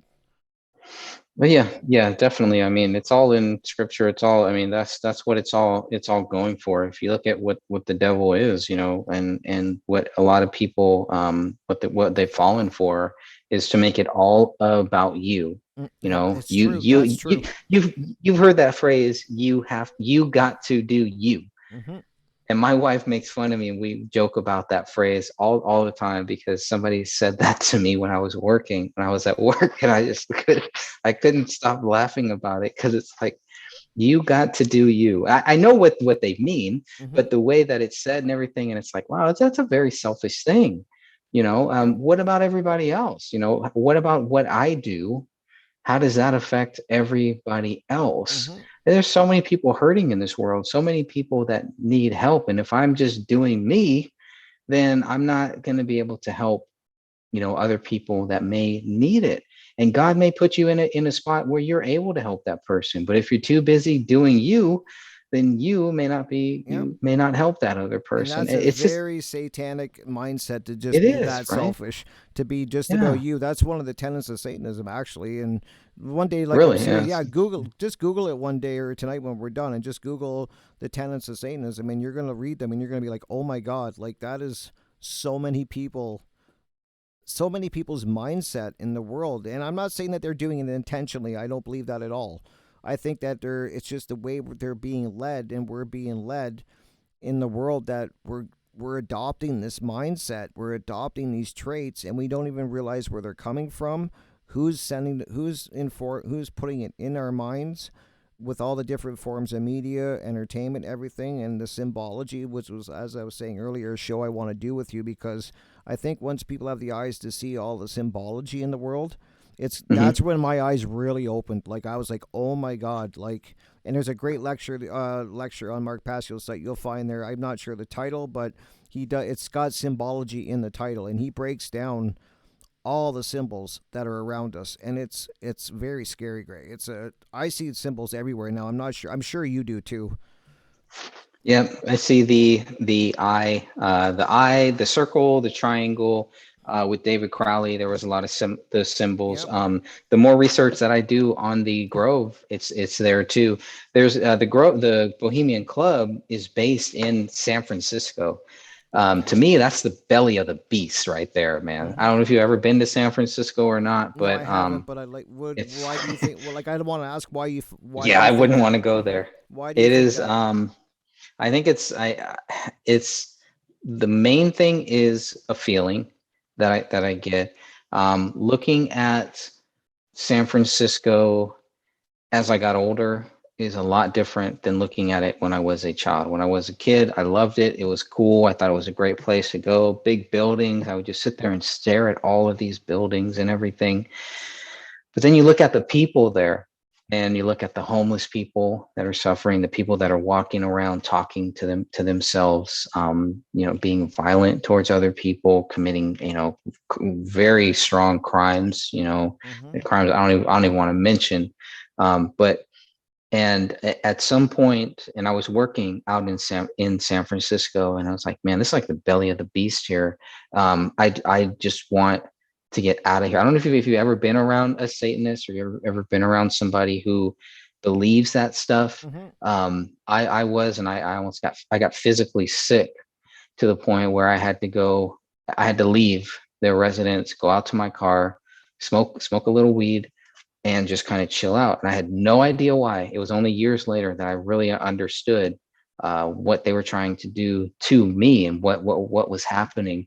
And when I went to San Francisco, maybe about 5 years ago, I kind of started getting that same feeling, like something just kept telling me, you need to get out of here. You need to leave. This is not a safe place. And we used to do protests and things like that out there, in the Fed rally and all of that stuff. Right around the time that I started going to the Bohemian Grove in 2012, doing the protests, the the Occupy movement, and Mm-hmm. all of that. I started seeing this, and it was like right out in your face. These people are camped out here, young people, not worried about their future, not worried about what tomorrow brings, not worried about what they're doing here, doing drugs, doing crime, shooting up camp cities. I mean, all of that stuff is what I saw in 2012, and what I saw in 2020. In 2020, it's just like a bigger version of what I was seeing back in 2012. These young people that are just going to ruin their whole lives. Mhm. And in San Francisco, man, it is not a safe place. It is just really not a safe place. You have people just walking down the street, crapping their pants, smoking up, shooting up, doing all of this stuff here, stalking people, gang, the gang thing, all that has been there for a long time. But it just really, at some point I was like, this is like the belly of the beast, and I need to get out of here. Even the people that were just going about their normal lives, they're just doing they're not helping people. They see crimes, they see a guy over here who needs help, they run the other way. Mhm. They're not interested, and they're probably just scared. If you talk with people who live in San Francisco, hopefully you'll get different views than what I'm telling you, but you may get those people. It's like, it's not a safe place, and you need to be able to feel safe, where you can walk down the street not in fear, not looking over your shoulder. I grew up like that. That's a horrible feeling, to live your whole life like that. At some point, you're gonna just do something. You're gonna find yourself in a spot that you're gonna have to either defend yourself, or you're gonna have, you're gonna get caught up with the wrong crowd. And San Francisco seems like a big breeding ground for that. But the symbolisms in San Francisco was the big one. The Masonic temple that they have there, the Masonic buildings, the Bohemian Club building there, but all of the buildings there, just to me, started at some point. It was like a veil was lifted, and at some point, everything that I used to see as a kid that looked awesome and great now looked like satanic, and looked like just the belly of the beast. I mean, to where we're talking about literally seeing the pagan symbols, literally seeing, satanic things being written, and you turn down this street here, and all of a sudden, there's people, Satanists, basically. Yeah, and And it's so true. I just was like, you know what, I need to get out of there. I have no interest in ever going back to San Francisco. I told my job that if you send me back there, I'm not I'm not Well, yeah, going. and that's the thing. That's what I was trying to say. I totally get what you're saying. When you start to notice the symbols and the Yeah, symbology all around, it's in every city, even in my city. When you start seeing it, you can't unsee it. Once you start, your brain recognizes it, and you start knowing what it is. You can't unsee it, and it's everywhere. Like it's true. The everywhere. whole It's BART, yeah, the big BART building in San Francisco. I don't know if you've ever seen that, I but it's have. just a pyramid. It's a Yep. giant pyramid. For years, I had no idea what that was, and then I watched some videos about the whole symbolisms. I look at them, I'm like, wait a minute, Yep. that's a big pyramid there. Yep. I mean, even the twin towers, once they were taken down and they replaced it with One World Trade Center, Yep. and it's just this big building, and it's all triangles, and it's just all pyramids stacked on pyramids. It's Yep. just, yeah, you're right. It's everywhere. It's It's everywhere, everywhere. and people don't seem to. They don't know until you start showing it to them, or they find out on their, like, they kind of stumble on themselves, and it's Right. very eye opening. It was for me, and it still amazes me that the amount of symbols I see in everything, movies, TV shows. One, like, as I tell you, people, once your eyes are open to the symbology of the world and what's going on, it really is an eye opener. So I'm just warning you that once Yeah. you see it, you can't unsee it. And I even But found, don't fear it. But don't don't fear it. fear it, Yeah, don't because fear that's it. what they want. They want you to be Exactly. scared of it. They want people scared and alone. That's the way I Yeah, see it. And I find even that I've noticed over the last, like, probably 20 years, that there's a definite push by the elites to break up the family unit. That absolutely. they don't want a family. Like, I see that all the time now. They don't want a strong family unit. And all of this is by design, and I that's why I always wonder about places like the Bilderberg meetings and Bohemian Grove, and Hmm. that, like, how much of all of this is being planned in those areas. And maybe nothing is. I could be on. Let's be honest. Maybe none of it is. But you have to wonder, when you got all the elites of the world and the most powerful people in their chosen professions all meeting at one place in the woods, and doing, and very high security. You have to wonder what's going on there, and what is being planned there. And that's the way That's my right. brain looks at it. Yep. Yeah, And with that's the right. Alex Jones documentary, I'm sure you even saw when he was walking around. There's a lot of weird things in the Bohemian Grove, like a lot of skull imagery, Like there's a lot Yep. of skulls These little everywhere. devils. Yeah. Yeah, yeah, yeah. It's So a, I mean, you can say that there are a bunch of guys going there for art classes or whatever to play golf, but there's definitely, in my opinion, a darker side to that whole place. I really yep. believe that, and I just it's the feeling I get even watching videos on it. It's just a very, like you said, a dark feeling. Yeah, it changed my view on theater too, which kind of sucks.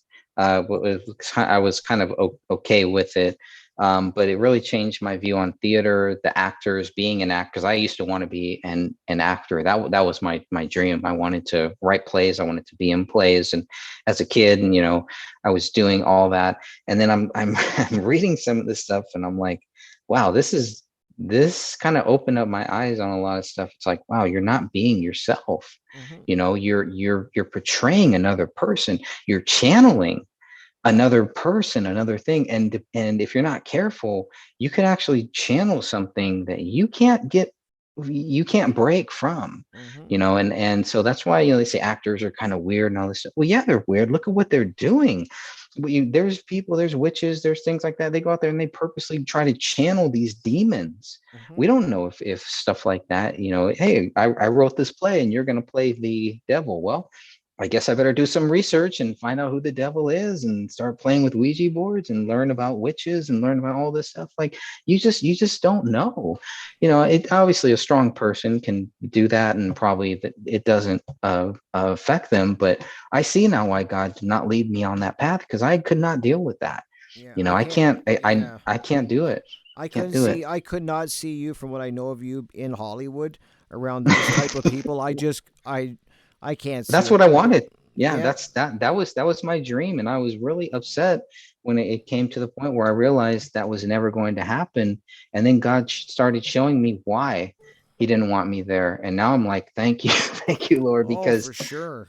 I probably wouldn't be here today. Yeah. Yeah, like it's just like the theater. It's dark. The movie industry is dark, which is that's Hmm. everybody seems pretty much knows that by now. Look what's happened over the years. What's been revealed. And the Right. music industry is. I love music. Don't get me wrong. I live for Me music. I too. love Me too. music. And but I'm telling you, there's a lot of dark imagery in it. Like in as you said, you can't even watch a Super Bowl half show. Like that's pure paganism. I don't care how you cut it or look at Right. it. It's pure. It's basically you're looking at a satanic ritual when you're looking at the halftime show. At least the last few years that I saw, and it's Yep. so in your face now. They're not even trying to hide it anymore. That's what scares me. No. They're not trying to hide Hmm. it anymore. They want you to No. see it. They're flaunting it at us. Yeah, and unfortunately, you're seeing a lot of people who are specifically make videos on that. They may not know what they're doing, Hmm. but you're shedding a light on something that they want you to shed a light on, and it's like it's a double-edged sword, because obviously you want to do that so that people know that their symbolisms are out there, but you also are like, but you don't want to. You, you don't just want it to be like, hey, well, they want to show you these symbolisms, and here I am helping you see that, see what they Yep. want you to see. So it's a double-edged sword. You have to use wisdom, you have to be wise, and there's a lot of people out there that can do that. It takes a very strong person, but Yep. it can be done, where they show you the symbolisms and they show you why that stuff is wrong, not to just glorify it and say, look what they're doing, and make you all scared and fearful and everything. So it's that fear that I try to stay away from. And and unfortunately, I think I fell for some of that with some of the Alex Jones content. And I knew some good people who fell for that stuff with the Alex Jones content, to the point where all they wanted to do was leave the country, go live in a cave somewhere and not deal with anything. You really think that's what God wants you to do? You really think that you're a good person, you're a strong person, you could stand here and fight with us? Don't run, don't Hmm. run, don't be scared, but don't run either. So it's a balancing act. And Oh, for sure. you know And that's what they want. They want us in that's fear. what they want. That's what. Yeah. And I've been saying that, especially in the and last 2 and years. separated, and Separated and separated, yeah, right? separated in fear and very distracted. They want us. They're Yeah. constantly distracting. I noticed that. And once you start realizing that, and your eyes open to that, it's a kind of a gradual progress. The more you kind of research and open your eyes, it kind of leads you down the next, and it starts to very much open up. And Right. that's what I've found. And it's a it's yeah, I'm like with you, Greg. I really am. That I think they're trying to they're so with the symbology in the movies and in music and stuff like that. I think they're just to the point now where they know that they can just throw it in our face. They can basically, I think they could come out right now and say I think a group could come out and say we're satanic, we run everything, we've done all of this by design, and I don't think people would care. I think that people are that far gone in the world now. I don't like to say that because I do have hope for humanity that there is enough good in the world that it will come back. But I just think that a lot of people um, are not willing to see it, and I think that they're so blatant about it now that they're just throwing it at our face. They don't even care if they're noticed or exposed or anything. They just don't. I think they believe humanity just don't care enough anymore. Yeah, That's the way I see yeah, it. and that's sad. Yeah, and that's really sad. But yeah, it kind of seems like that's where all of this is going. That's in scripture too. We don't, if you read the Bible, you read the Revelations, you see how this ends. It doesn't end with all of us holding hands together. Nope. Yeah, it doesn't. It does at the very end, but I mean, but not before Jesus Christ comes back, man. Right. Until then, look at this world. Look at what is happening. And that's why, that's another thing. Once I realized that as a teenager, it took away a lot of that fear. Putting my faith in Jesus Christ and recognizing that freed me to where I could start researching September 11th, and I could start researching these things and not be scared of it. I know some people can't, and that's why I don't push it on them, Hmm. because maybe they're not ready for that, and I could be helping actually bring fear to them by talking about September Right. 11th, by saying, hey, man, do you realize the towers fell down in 1 hour and there's no way that that could happen unless somebody planned it? Do you realize JFK was murdered by more than one people? Some people can't handle that, Hmm.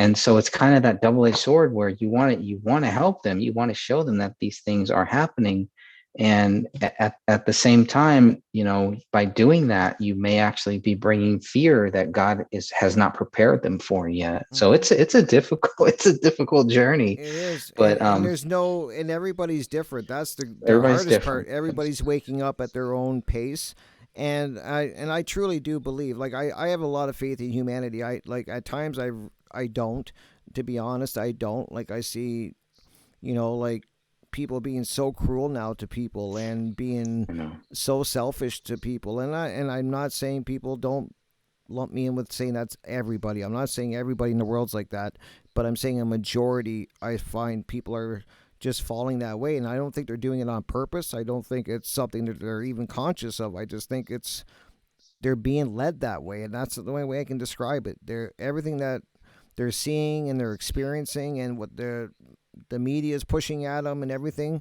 They're steering people in that way, and I yep. think I don't know what it's going to take, Greg, to wake people up. I really don't. I don't.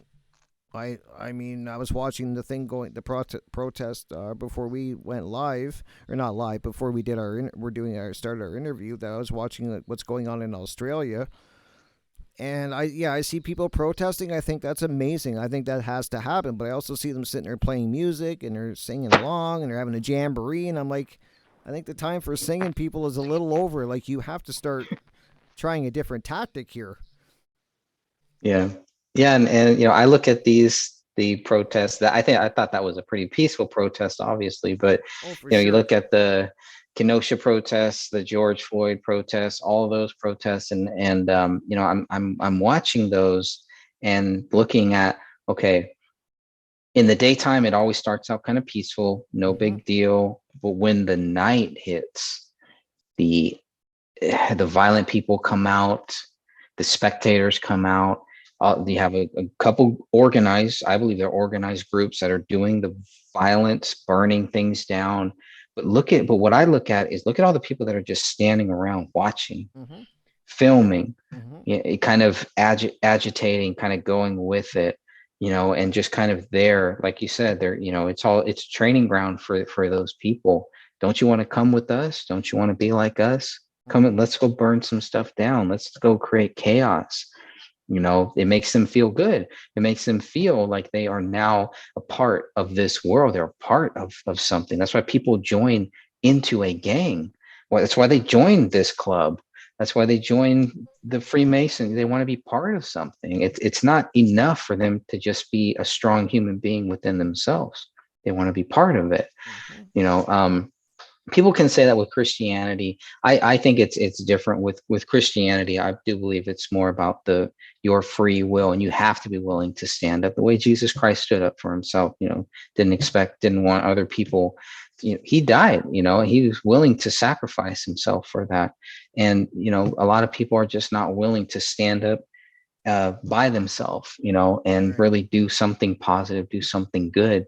And that's why Kyle Rittenhouse, that was another big one. What I saw him do, and just like, man, this kid was 17 years old. That When I look at people like that, it does remind me there are a lot of good people in this world. We may not see them, may never see them, may never hear from them, may never know them. But when I think about how many people are in this world, have been in this world, and will be in this world, and how many people that I know, people that I know and have experience with is probably a very small number. I do believe there are a lot more good people out there that we'll probably never know. Mm-hmm. We'll I probably agree. never come across, and maybe they'll never be put in that situation where they will have to do something like what Kyle did. We may have to, and we may not be ready for it. We may not be prepped for it. But that's why I look at these things. I look at these groups, at these protests, and like you said, hey, you know, is it what are we doing here at the Bohemian Grove 2012 protests? It was very similar. You had a lot of people that were there for their own reasons, for their own purposes. They were trying to get you to join their group. Mm-hmm. They weren't really there because, hey, let's figure out what's going on at the Bohemian Grove. You have people that wanted to storm the gate. 2012, if you ever look up Bohemian Grove 2012, it was a crazy, crazy year. Okay. They had thousands, maybe, they had hundreds of people. They wanted thousands. There were people that wanted, including Cindy Sheehan, that wanted to go and storm the Bohemian Grove gates. Why? What is that going to do? What do you think? Do you think that's going to change the Bohemian Grove or club members' Nope. minds? Do you think that's really going to, make them see, hey, we're nonviolent out here. You guys are doing something bad, but now we're going to do something bad. That's why with these protests, when they go and somebody gets shot, somebody gets killed, and they go and they burn the city down. What are you doing? Why? Yep. It And I it do it, worry it about that with the Kyle case, that if he does yeah, get off and he does get found not guilty and he walks, I really yeah, hope that that doesn't happen. I pray that doesn't happen. But the way things go, yeah. seems to be a riot after everything now that goes on. So, and when Oh yeah. it's kind of funny the way you mentioned that they wanted in 2012 to storm the Bohemian Yeah, they Grove. want to start with Well, it like reminds me of what? a few years ago. Remember, they were wanting to storm Area 51. Remember That's that? right. And Yes, I do remember that. yeah, and I'm thinking, people were showing up for this, and I'm like, okay, people, one, you haven't thought this through, that this is not going to end well for whoever's doing the storming, and but it just reminds me of that. That's what made me giggle when you said they wanted to do the Bohemian Grove. I'm like, yeah, that sounds like storming Area 51.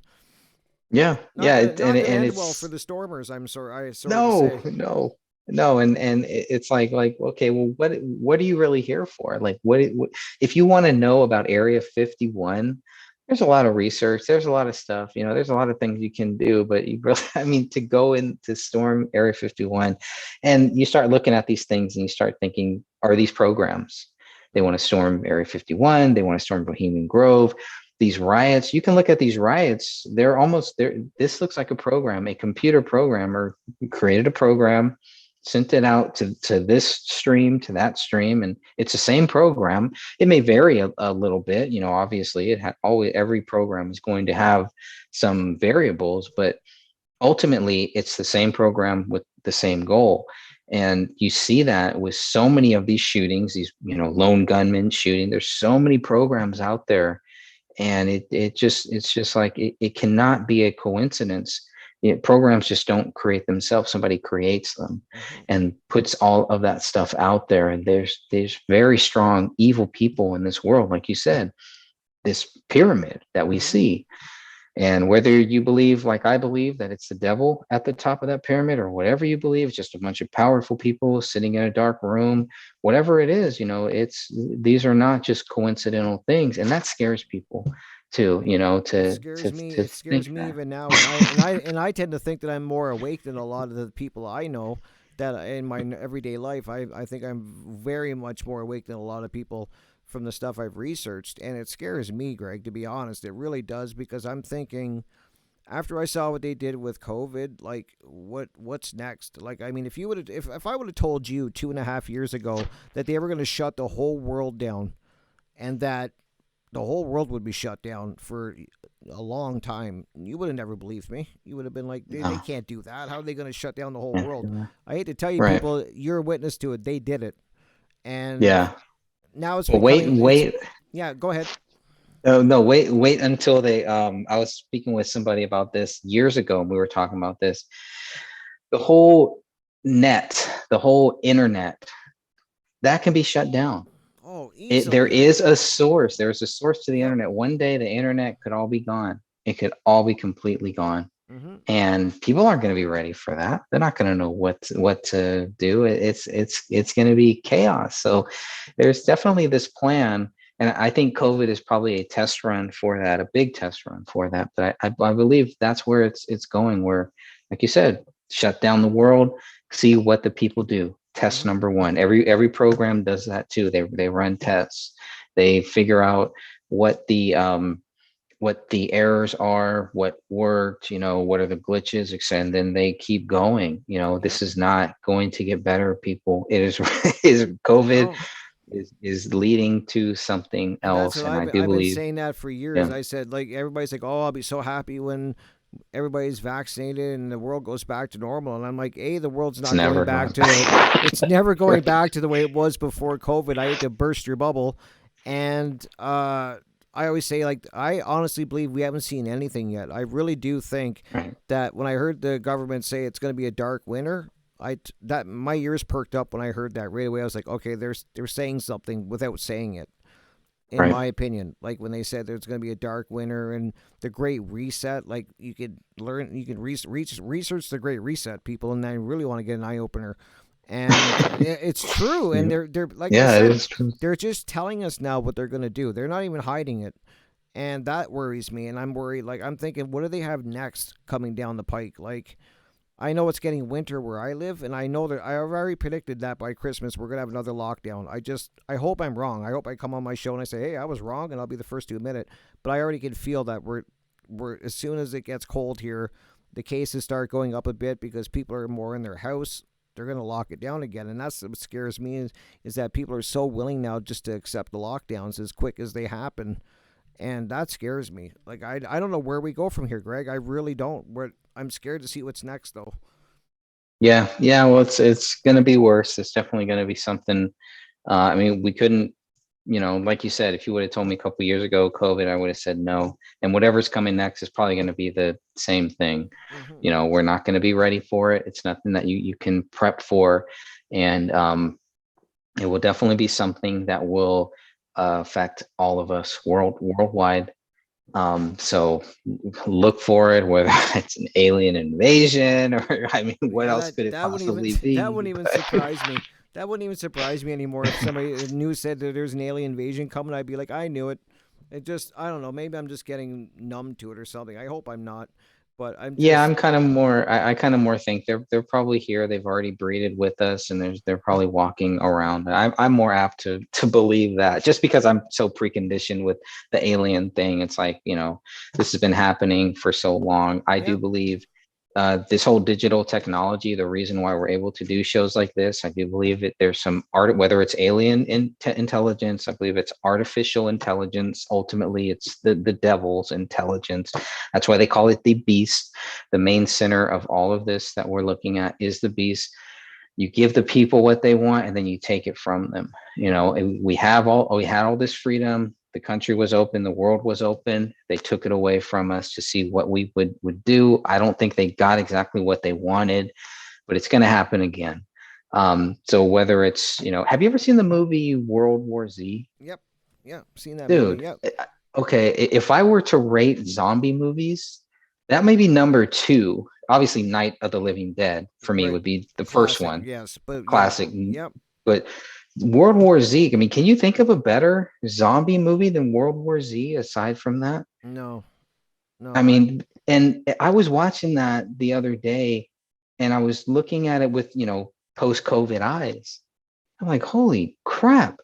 The virus came from Taiwan, Mhm. didn't come from China, came from, but there's so many things that are similar. And I'm like, what would we do? The grid would go down, power would go out, the internet would go up. A lot of people don't have ham radios. A lot of Nope. people don't have old school rate. How would they get in touch? Cell phones Yeah. would all die. That's why I was Um, started. That's why I taught myself over the lockdowns how to lose. I learned Morse code, and is it I really I did, yeah, and awesome? that's the whole reason I did it. Like I'm trying to, even with my disability. I mean, with my disability, the way my body is, I'm cooked. No matter what happens, if there's any type of war, I'm done. So, but I figure any skill is better than no skill. So I did. That's I right. taught myself Morse code, which is actually really cool to learn. It's really fun. Interesting. Yeah, I really liked it, but I agree with you with the World War Z. And another, do you watch series and stuff like that? Are you, because the series I just watched last couple of days that really made me think about what's going on now is the Squid,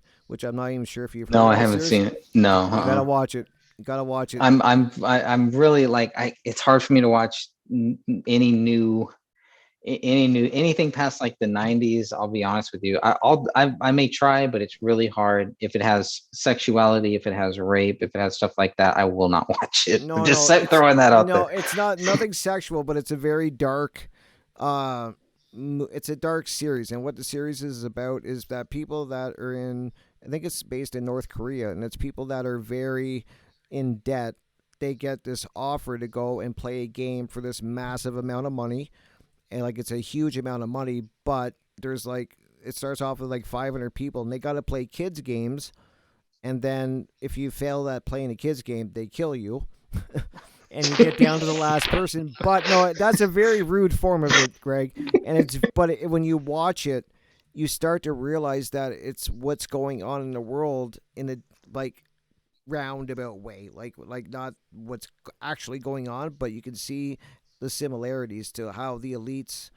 Or it's because it's elite people that are running this game, right? You find out. Mhm. So you can see how it's the top of the pyramid. They're entertaining themselves by watching people do this, like the way I think the elite in the world now watch us, and we're just entertainment to them. I really do think that that's how they look at us. Like, what can we do to fuck with them some more? Sorry for my language, but Right. that's what I Right. believe. Yeah. Yeah. I mean, I'm kind of like I like to keep my fiction and my nonfiction completely separate. Right. Lord of the Rings, yes. Game of Thrones, no. Okay. World War Z, yes. Walking Dead, no. Okay. Yeah. I'm very Yeah. like I really like to keep that separate because it's I watch the movies to get away from that. If it's real stuff, obviously I love to watch like real film, real documentaries about that stuff. But that's really dark. That sounds really, really dark. Like Oh, Hunger. it's I really. haven't seen I the won't Hunger lie to Games or you. anything, but Yeah, Hunger Games yeah, is another. You haven't seen Hunger Games? That's I another haven't one. seen Hunger Games. Yeah, No. you. I don't know how you'd come out of watching the Squid and the Hunger Games. You might be like, oh my god, but it's. Well, I'll tell you, I read 1984 because so many people were talking about it, Yep. that you have to read. I read it and I hated it. It left me with such a dread feeling, such like a dark feeling, and I don't want to come away because that's programming. They're trying to program me. That's brainwashing. And people like me, I'm not saying other people may be stronger and it doesn't affect them the way that it affect. I know how movies and things like that affect me. And I'm just not a strong enough person to watch stuff like that. So it would be very hard for me to watch Yeah, yeah, something like definitely. that. Yeah, don't watch the Squid or Hunger Games, but let me just take my word for it. When, I'll take your word for it. yeah, I like mean, when, I'd love to hear you talk about it, but yeah, that may be the extent. exactly. Like, just take my word for it that it's mirroring what's going on now in a lot of ways. Say with Hunger Games, Yeah. I find is a movie that it's just I don't know if they're trying to throw it at us and say this is what's coming, and we're just they're so bold about it now that they're just showing us what's coming. But I Mhm. definitely I have the same feeling you do that there's something coming down the pipe, obviously, and that scares me in a lot of ways because I know a lot of people, 90% of the population is not ready for it. They're so reliant on technology. They don't even know. Some people probably don't even know how to start a fire. They don't know how to get food if there's no grocery stores.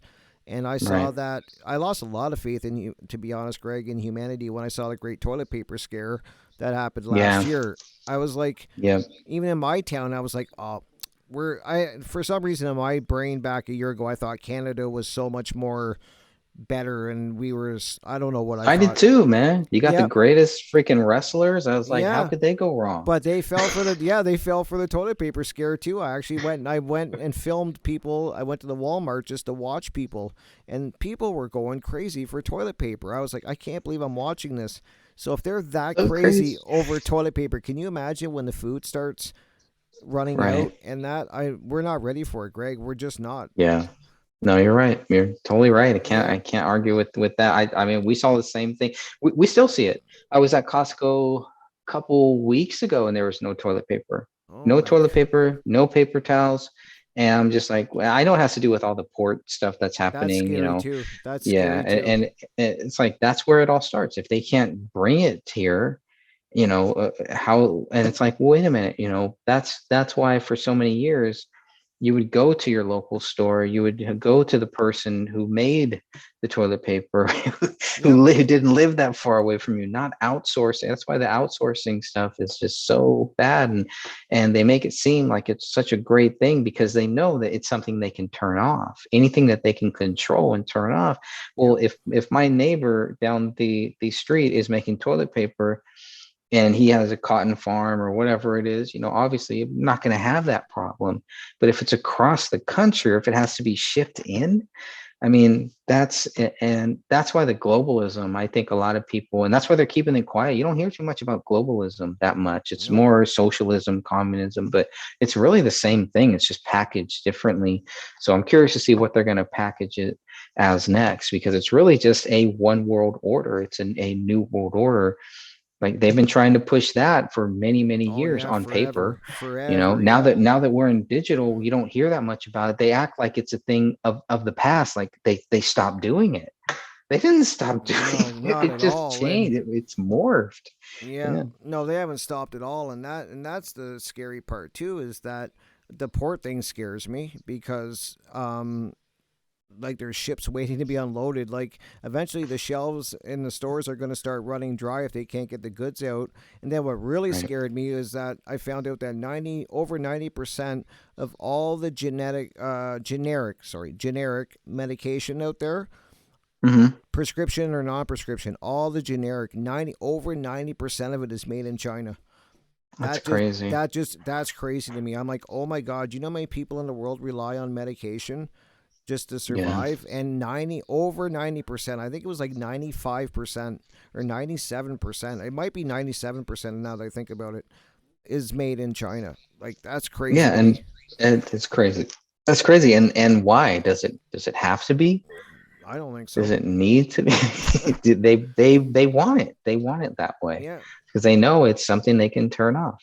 Yeah, and Yeah. that's the scary part, and then that's a great way to bring our the end of this, Greg. Like how many decisions of these decisions that we're speaking about tonight are made in a place like Bohemian Grove? I really truly wonder that. Is this something that Yeah.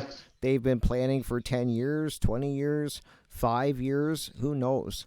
But Yeah, I think probably hundreds and hundreds, if not thousands of years. I know in 2020 it was really weird. That was the last, because I was not there this year in 2021.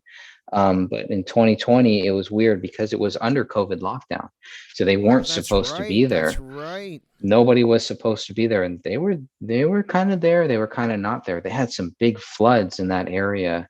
So when we were there and I'm looking down at the ground and everything is all dirty and muddy, right before we had gotten there they had some massive floods there in that area. But talking with some of the locals in the last couple of years, um, I don't know if they're desensitized to it, but they were making it seem like even the Bohemian Club is not what it once was. A lot of them are dying off. They can't get new people. So it's possible. One theory is that they're pretty much at the end, and they're just uh kind of they're being used so that people focus on the Bohemian Club while they really have moved on to another group, to another power structure. I don't even hear that much about the whole Bilderberg that much. Yeah, I was You going know, to ask you between about that. 2012, we used to hear everything was focused on the Bilderberg. We don't hear that much about it now. So I don't know if they're just better at hiding it or if they've moved on and it's somewhere else now. I don't know. That's a good question because I don't even know if Alex Jones is really harping on the whole Bilderberg. He was really beating that drum for a lot of years, and I don't watch now. Granted, I don't watch him anymore, so he might be Yeah. really going into it, but I don't. You're that's a good question. Like in it, that's a very good way to look at it too. Is like is Bohemian Grove still very strong, and we're just not they're good at covering it up, or is it just trickling out and they've moved into somewhere else? They've different organization. They who knows what they could have done. Right. Yeah. Yeah. And that's kind of what it seems like is that that's possible. Maybe they've moved on. After Jim Tucker died, um, he was kind of the leading Bilderberg, sleuth on it or whatever. And you don't really hear that much. Once Alex Jones stopped talking about the Grove, you don't really hear that much. In 2012, like I said, there were hundreds of people there. And 2013, 5, 10. Oh, really? 20, yeah, 2014 and on every year past that, 2, 3. So there's not a lot. So when I always thought that when they had these Grove meetings that it was a huge amount of people blocking the entrance and all of that. No, only in 20, the only year I saw that was 2012. I heard 2011 because 2012 was my first year, but I heard 2011 and a couple years prior. Yeah, there were a lot more people, but by 2013, yeah, 2013, maybe we had 20, maybe 30 people, but by Wow. 2014, yeah, it was like literally 3, 4 people out there. That's Maybe. Yeah. that's a real shock to me, Greg. I wouldn't have thought Yeah. that. I would have lost money on that bet. I would have been like, oh, there had to be at least 100 people. So that's Yeah. crazy. But so to But that wrap would it, see that made me think that 2012 was all part of that program. okay. That they were, they were shipping in because there were a lot of people that were actors. They were agitators, and they were just there to just talk smack to the cops. And I was constantly telling the cops, 'cause I was at the front line too, and I was telling the cops, "We're not with these people. I don't know who these people are." And I Right. guarantee you, those people will never show up. They were paid. They were bussed in. They did their thing. They yelled at the cops for 10, 20 minutes, 30 minutes. Got it all on film, and then left. And you never see them again. And Right. I'm sure they go to all these protests and do that same thing. Well, Um, that's been proven. Like that's been proven right. that there's agitators that'll even go to the riots that we see now, and they'll bus them in, and then they Yeah. go there, they Yep. cause hell, and they'll turn a peaceful protest into a violent one and get it turned into basically a riot situation, and they just kind of fade into the night. You never, Yep. you don't see who they were, you don't know where they came from, who sent them. But there's definitely that's going on. That's been proven. Like people can argue that all they want, but that's the truth. Yeah. We used to call them the black block party, I think it was. Okay. And then they pretty much is what has morphed into Antifa Mm-hmm. and the BLM. The BLM is worse because they hide behind black people. They don't care about black people. It's not about black people at all. Mm-hmm. It's the same thing. It's the same program, and they want these big violent groups to go out there and stir up trouble and create strife and get people to start choosing sides and put people in these boxes. Right. And I'm not going to let them do that to No, me. I totally agree, and that's what this elite that is running us and trying to control us always do. They always want two groups fighting with each other, because the more we're fighting with each other, the less we're looking at them and focusing That's on right. them and fighting towards who we should be fighting towards is what they are doing. And I just try to tell people it's a good way to wrap it up in a way is that you have to start looking at this, people, because our freedoms are being eroded away at such a rate now that we hardly have anything left, and we have to start doing something. I mean, how much more can people take before they just can't take anymore. I mean, like, we're losing freedoms, we're losing our liberties, they're being stripped away for all these different excuses, and it's a very, for me right now, a very dark time. And I really think that people need to start coming together. I think we got to start. There's going to be all the time in the world to fight with each other about different issues and what you believe and what you don't believe. But I think right now, at this point in our history, humanity's got to start loving each other and really come together and stand as one. I think that's the only chance that we have. What do you think? I think you're right on the money. That's it. Perfect. Like, yeah, that's what more can we say, right? Like, but Well said. to wrap it up though, Greg, can you just show the people the books that you were talking about if they want to start looking into the Sure. Grove, and which ones you would recommend for them, just to kind of wrap it up? Yeah, sure. So one that I didn't really mention yet is by Mark Dice. I thought this one was okay. I wasn't really too impressed with it, but if you're just looking for uh, books, you want to collect all the books on the Bohemian Grove, this is definitely one that is worth it. This is called The Bohemian Grove: Facts and Fiction by Mark Dice, but a lot of that, is stuff that is just research stuff that you can find. If you get this book from Alex Jones's website, 911 Descent into Tyranny. At the very end, he does talk about his experience inside Bohemian Grove. So that one is worth it. Even if you're not interested in September 11th, there's still about a good 20 pages. But if you really want to dig deep, and if you're looking for a good book to start with the Bohemian Grove, you never heard about it, you've seen videos, you're like, oh, okay, I've researched it a little bit. This is the best book to get. This is where I would recommend everybody start. So this is Mike Hansen, Bohemian Grove, Cult of Conspiracy. Nice. This is the book. I have marked of this book. I have page marks and everything, and I've used this in a chapter of one of the feature books that I'm actually working on. Perfect. The annals, the last one here, the annals of the Bohemian Club. We're working to actually digitize these so that people can read these for free and can download them. We have some of the download. You can download some plays like we talked about, and but these are really the real books that you want to get your hands on here if you can find them. This is another sign that the Bohemian Club is not what it once was, because we're able to go online to eBay, to different websites, and you can actually purchase these books out there right now. So if you want to get some of those, they're hard to find, but they can be found, and hopefully we can digitize these so that anyone who wants Yeah, to read them for their research that would purposes. be great. And the one that you just had up, was that at one time only for members that could get that? Yes, yeah, these were made these were made specifically for their members.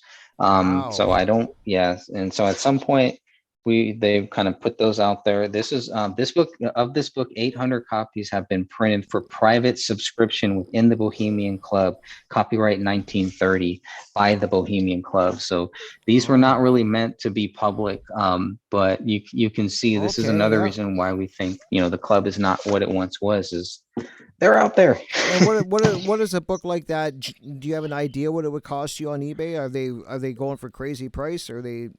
Some of them are, yeah, some of them can be really crazy. I think I got this one for maybe 30, 40 bucks, but that's generally what you're going to find, if not 100. So that's why I was like, a few of them were like 150, and I'm like, I'm not doing that, Right. especially after my friend did, so I didn't need to. But yeah, so that stuff is out there. And if you're looking for a website, good website, not a website, a good YouTube channel, look up Mendo Brendo, Mendo Brendo. He has put up, because he purchased like their audio, some of their videos and stuff. So he was able to purchase some of their soundtracks that are them singing, doing their plays and stuff like that. And it's pretty out there. So yes, there's some pretty creepy stuff about what they do. I don't know. Maybe some people may not be anything. To me, it's just weird. It's It's very weird definitely stuff. weird to me, and I'm pretty open to most things. And even when I saw that, as I said earlier in our discussion, when I saw that cremation at Care, it just gave me chills. I was like, "That's really weird that they're really into that. So that's just my opinion for what it's worth. Yeah, Definitely a great topic, I think, to look into if you want to kind of, see what's going on in these different organizations. I'd like to get you on again to talk about even some like the Bilderbergs and the other, Freemason stuff, talk about that because I think it's important. sure. And do you want to let anyone know where they can find you on YouTube and your Facebook pages? YouTube right now, if you just type in Greg Fernandez Jr., you'll see me. It's the purple one that comes up. It's kind of a pinkish purplish one. And let me just show you here. This will be a symbol. What you'll see if you're looking for, you'll kind of see this, my Okay. PDR, which is part of my music. And so you'll see that out there. And I've been posting stuff. It was my backup channel because my main YouTube channel was taken down. So it was just my backup channel. And now obviously I'm turning it into my main channel. All But if you right. just look up Greg Fernandez Jr., probably all my social media, all that stuff will just pop Perfect. up, but not hard to And what find. if somebody wants to start looking at the Crowley case and the Gray State and all of that? Where do they find you for that? Because I know you got a lot of Sure. places for that. Yeah, the best place if you're looking for any, if you want my book, if you want to download my free book, or you're looking for any documents on the David Crowley case, go to thegraystage.wordpress.com. That's stage with a G, not state, but stage. So thegraystage.wordpress.com. I'm also on Facebook with the same name, and we have a group. So if you want to learn more, if you want to join that group, we're almost up to 4,000 members, and it's Wow. Justice for David Crowley and Family. And our goal is to get justice for the family. We have a podcast every month, a new podcast coming up. Rick, hopefully, will be Yep. able to join us I for the hope so. next I one. will be So there. awesome. So we release that on the first of every month. And that is called The Gray Stage. So wherever you listen to podcasts, type in The Gray Stage. I'm sure that it'll pop right up. And we're staying on this case, a lot of new things that we're working on, and nothing I can talk about yet, but it's all Well, hey, happening. that's great, Greg. Thank you so much for taking the time. Thank you, my friend. Oh, you're more than welcome. And thank you for taking the time to come and talk to us about the Bohemian Grove. It's a great subject. I think we barely touched on it, to be honest. We kind We of. did. So I'd like to actually have you back again and talk about it some more. I think it's a great subject, and I'm really interested in it. So you're always welcome to come here and discuss whatever you'd like. I really enjoy talking to you and learning about stuff. I'm always hungry for knowledge, so it's great to have you teach me about these things and let me know things because I learned a lot about the Bohemian Grove this evening that I did not know, and that was really cool. So I'm excited that I learned some new stuff. Excellent. I like that, my Yeah. friend. Well, So thank you again. you're welcome. Appreciate it. You have yourself a great. What is it now? Where you are? Morning. It's morning. Yeah, just morning. Yeah, All just right. So turning you into have morning. yourself a great morning. It's morning here now too, and then I'll definitely take care, and I look forward to having you on again. All right. Take care, Greg. You too, man.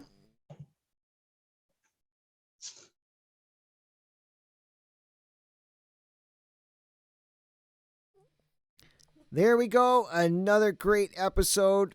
What a great topic tonight. I had so much fun actually discussing that with Greg. I mean, he's just a great guy to talk about. He's so knowledgeable in a lot of the subjects that I find very uh, entertaining and fascinating to research. I really do enjoy a lot of different subjects, and Bohemian Grove is definitely one of them. As I said at the beginning of the podcast, it is one of the first things that I started researching when I first saw the Alex Jones documentary. That is where I started doing a lot of research, and it was a really crazy subject, and it's something I've always been interested in. And I'm really thankful for Greg telling me, like, talking to him tonight, because I learned things about Bohemian Grove, and even in my research, I didn't know. And that's amazing. I love when I learn new stuff like that. I really think that's cool. And it was really neat to learn some of the things that he told us about. And, it was great talking about all the other things that we talked about too. I just like when I have an organic conversation with somebody and I let the conversation take on its own life and guide us, let it go where it wants to go. Like, why put restrictions on it and say we can only talk about Bohemian Grove? That's it, nothing else, and we're going to stay there. No, let things flow. Like the smoke on the screen that you see. Just flows where it wants to go.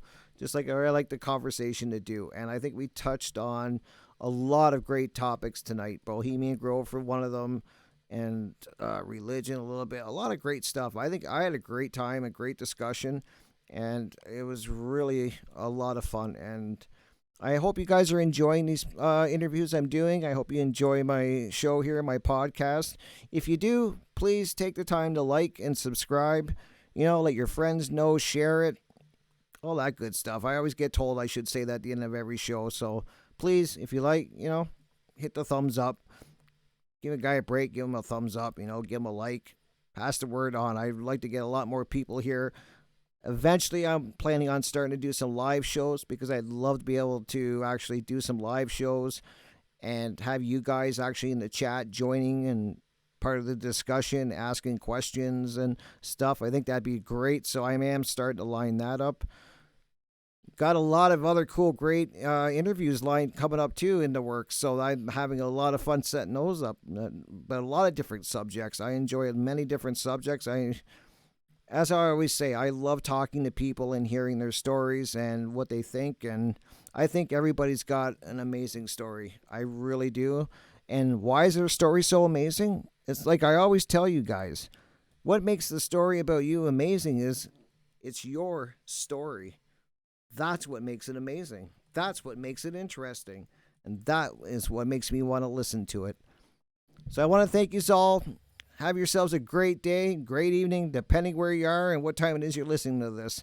And please, when you see me have another video posted, please come and join us. Come and check it out. And just, have a good time, learn a few things, and it'd be great to have you here. So take care, and I will be seeing you shortly, and stay safe.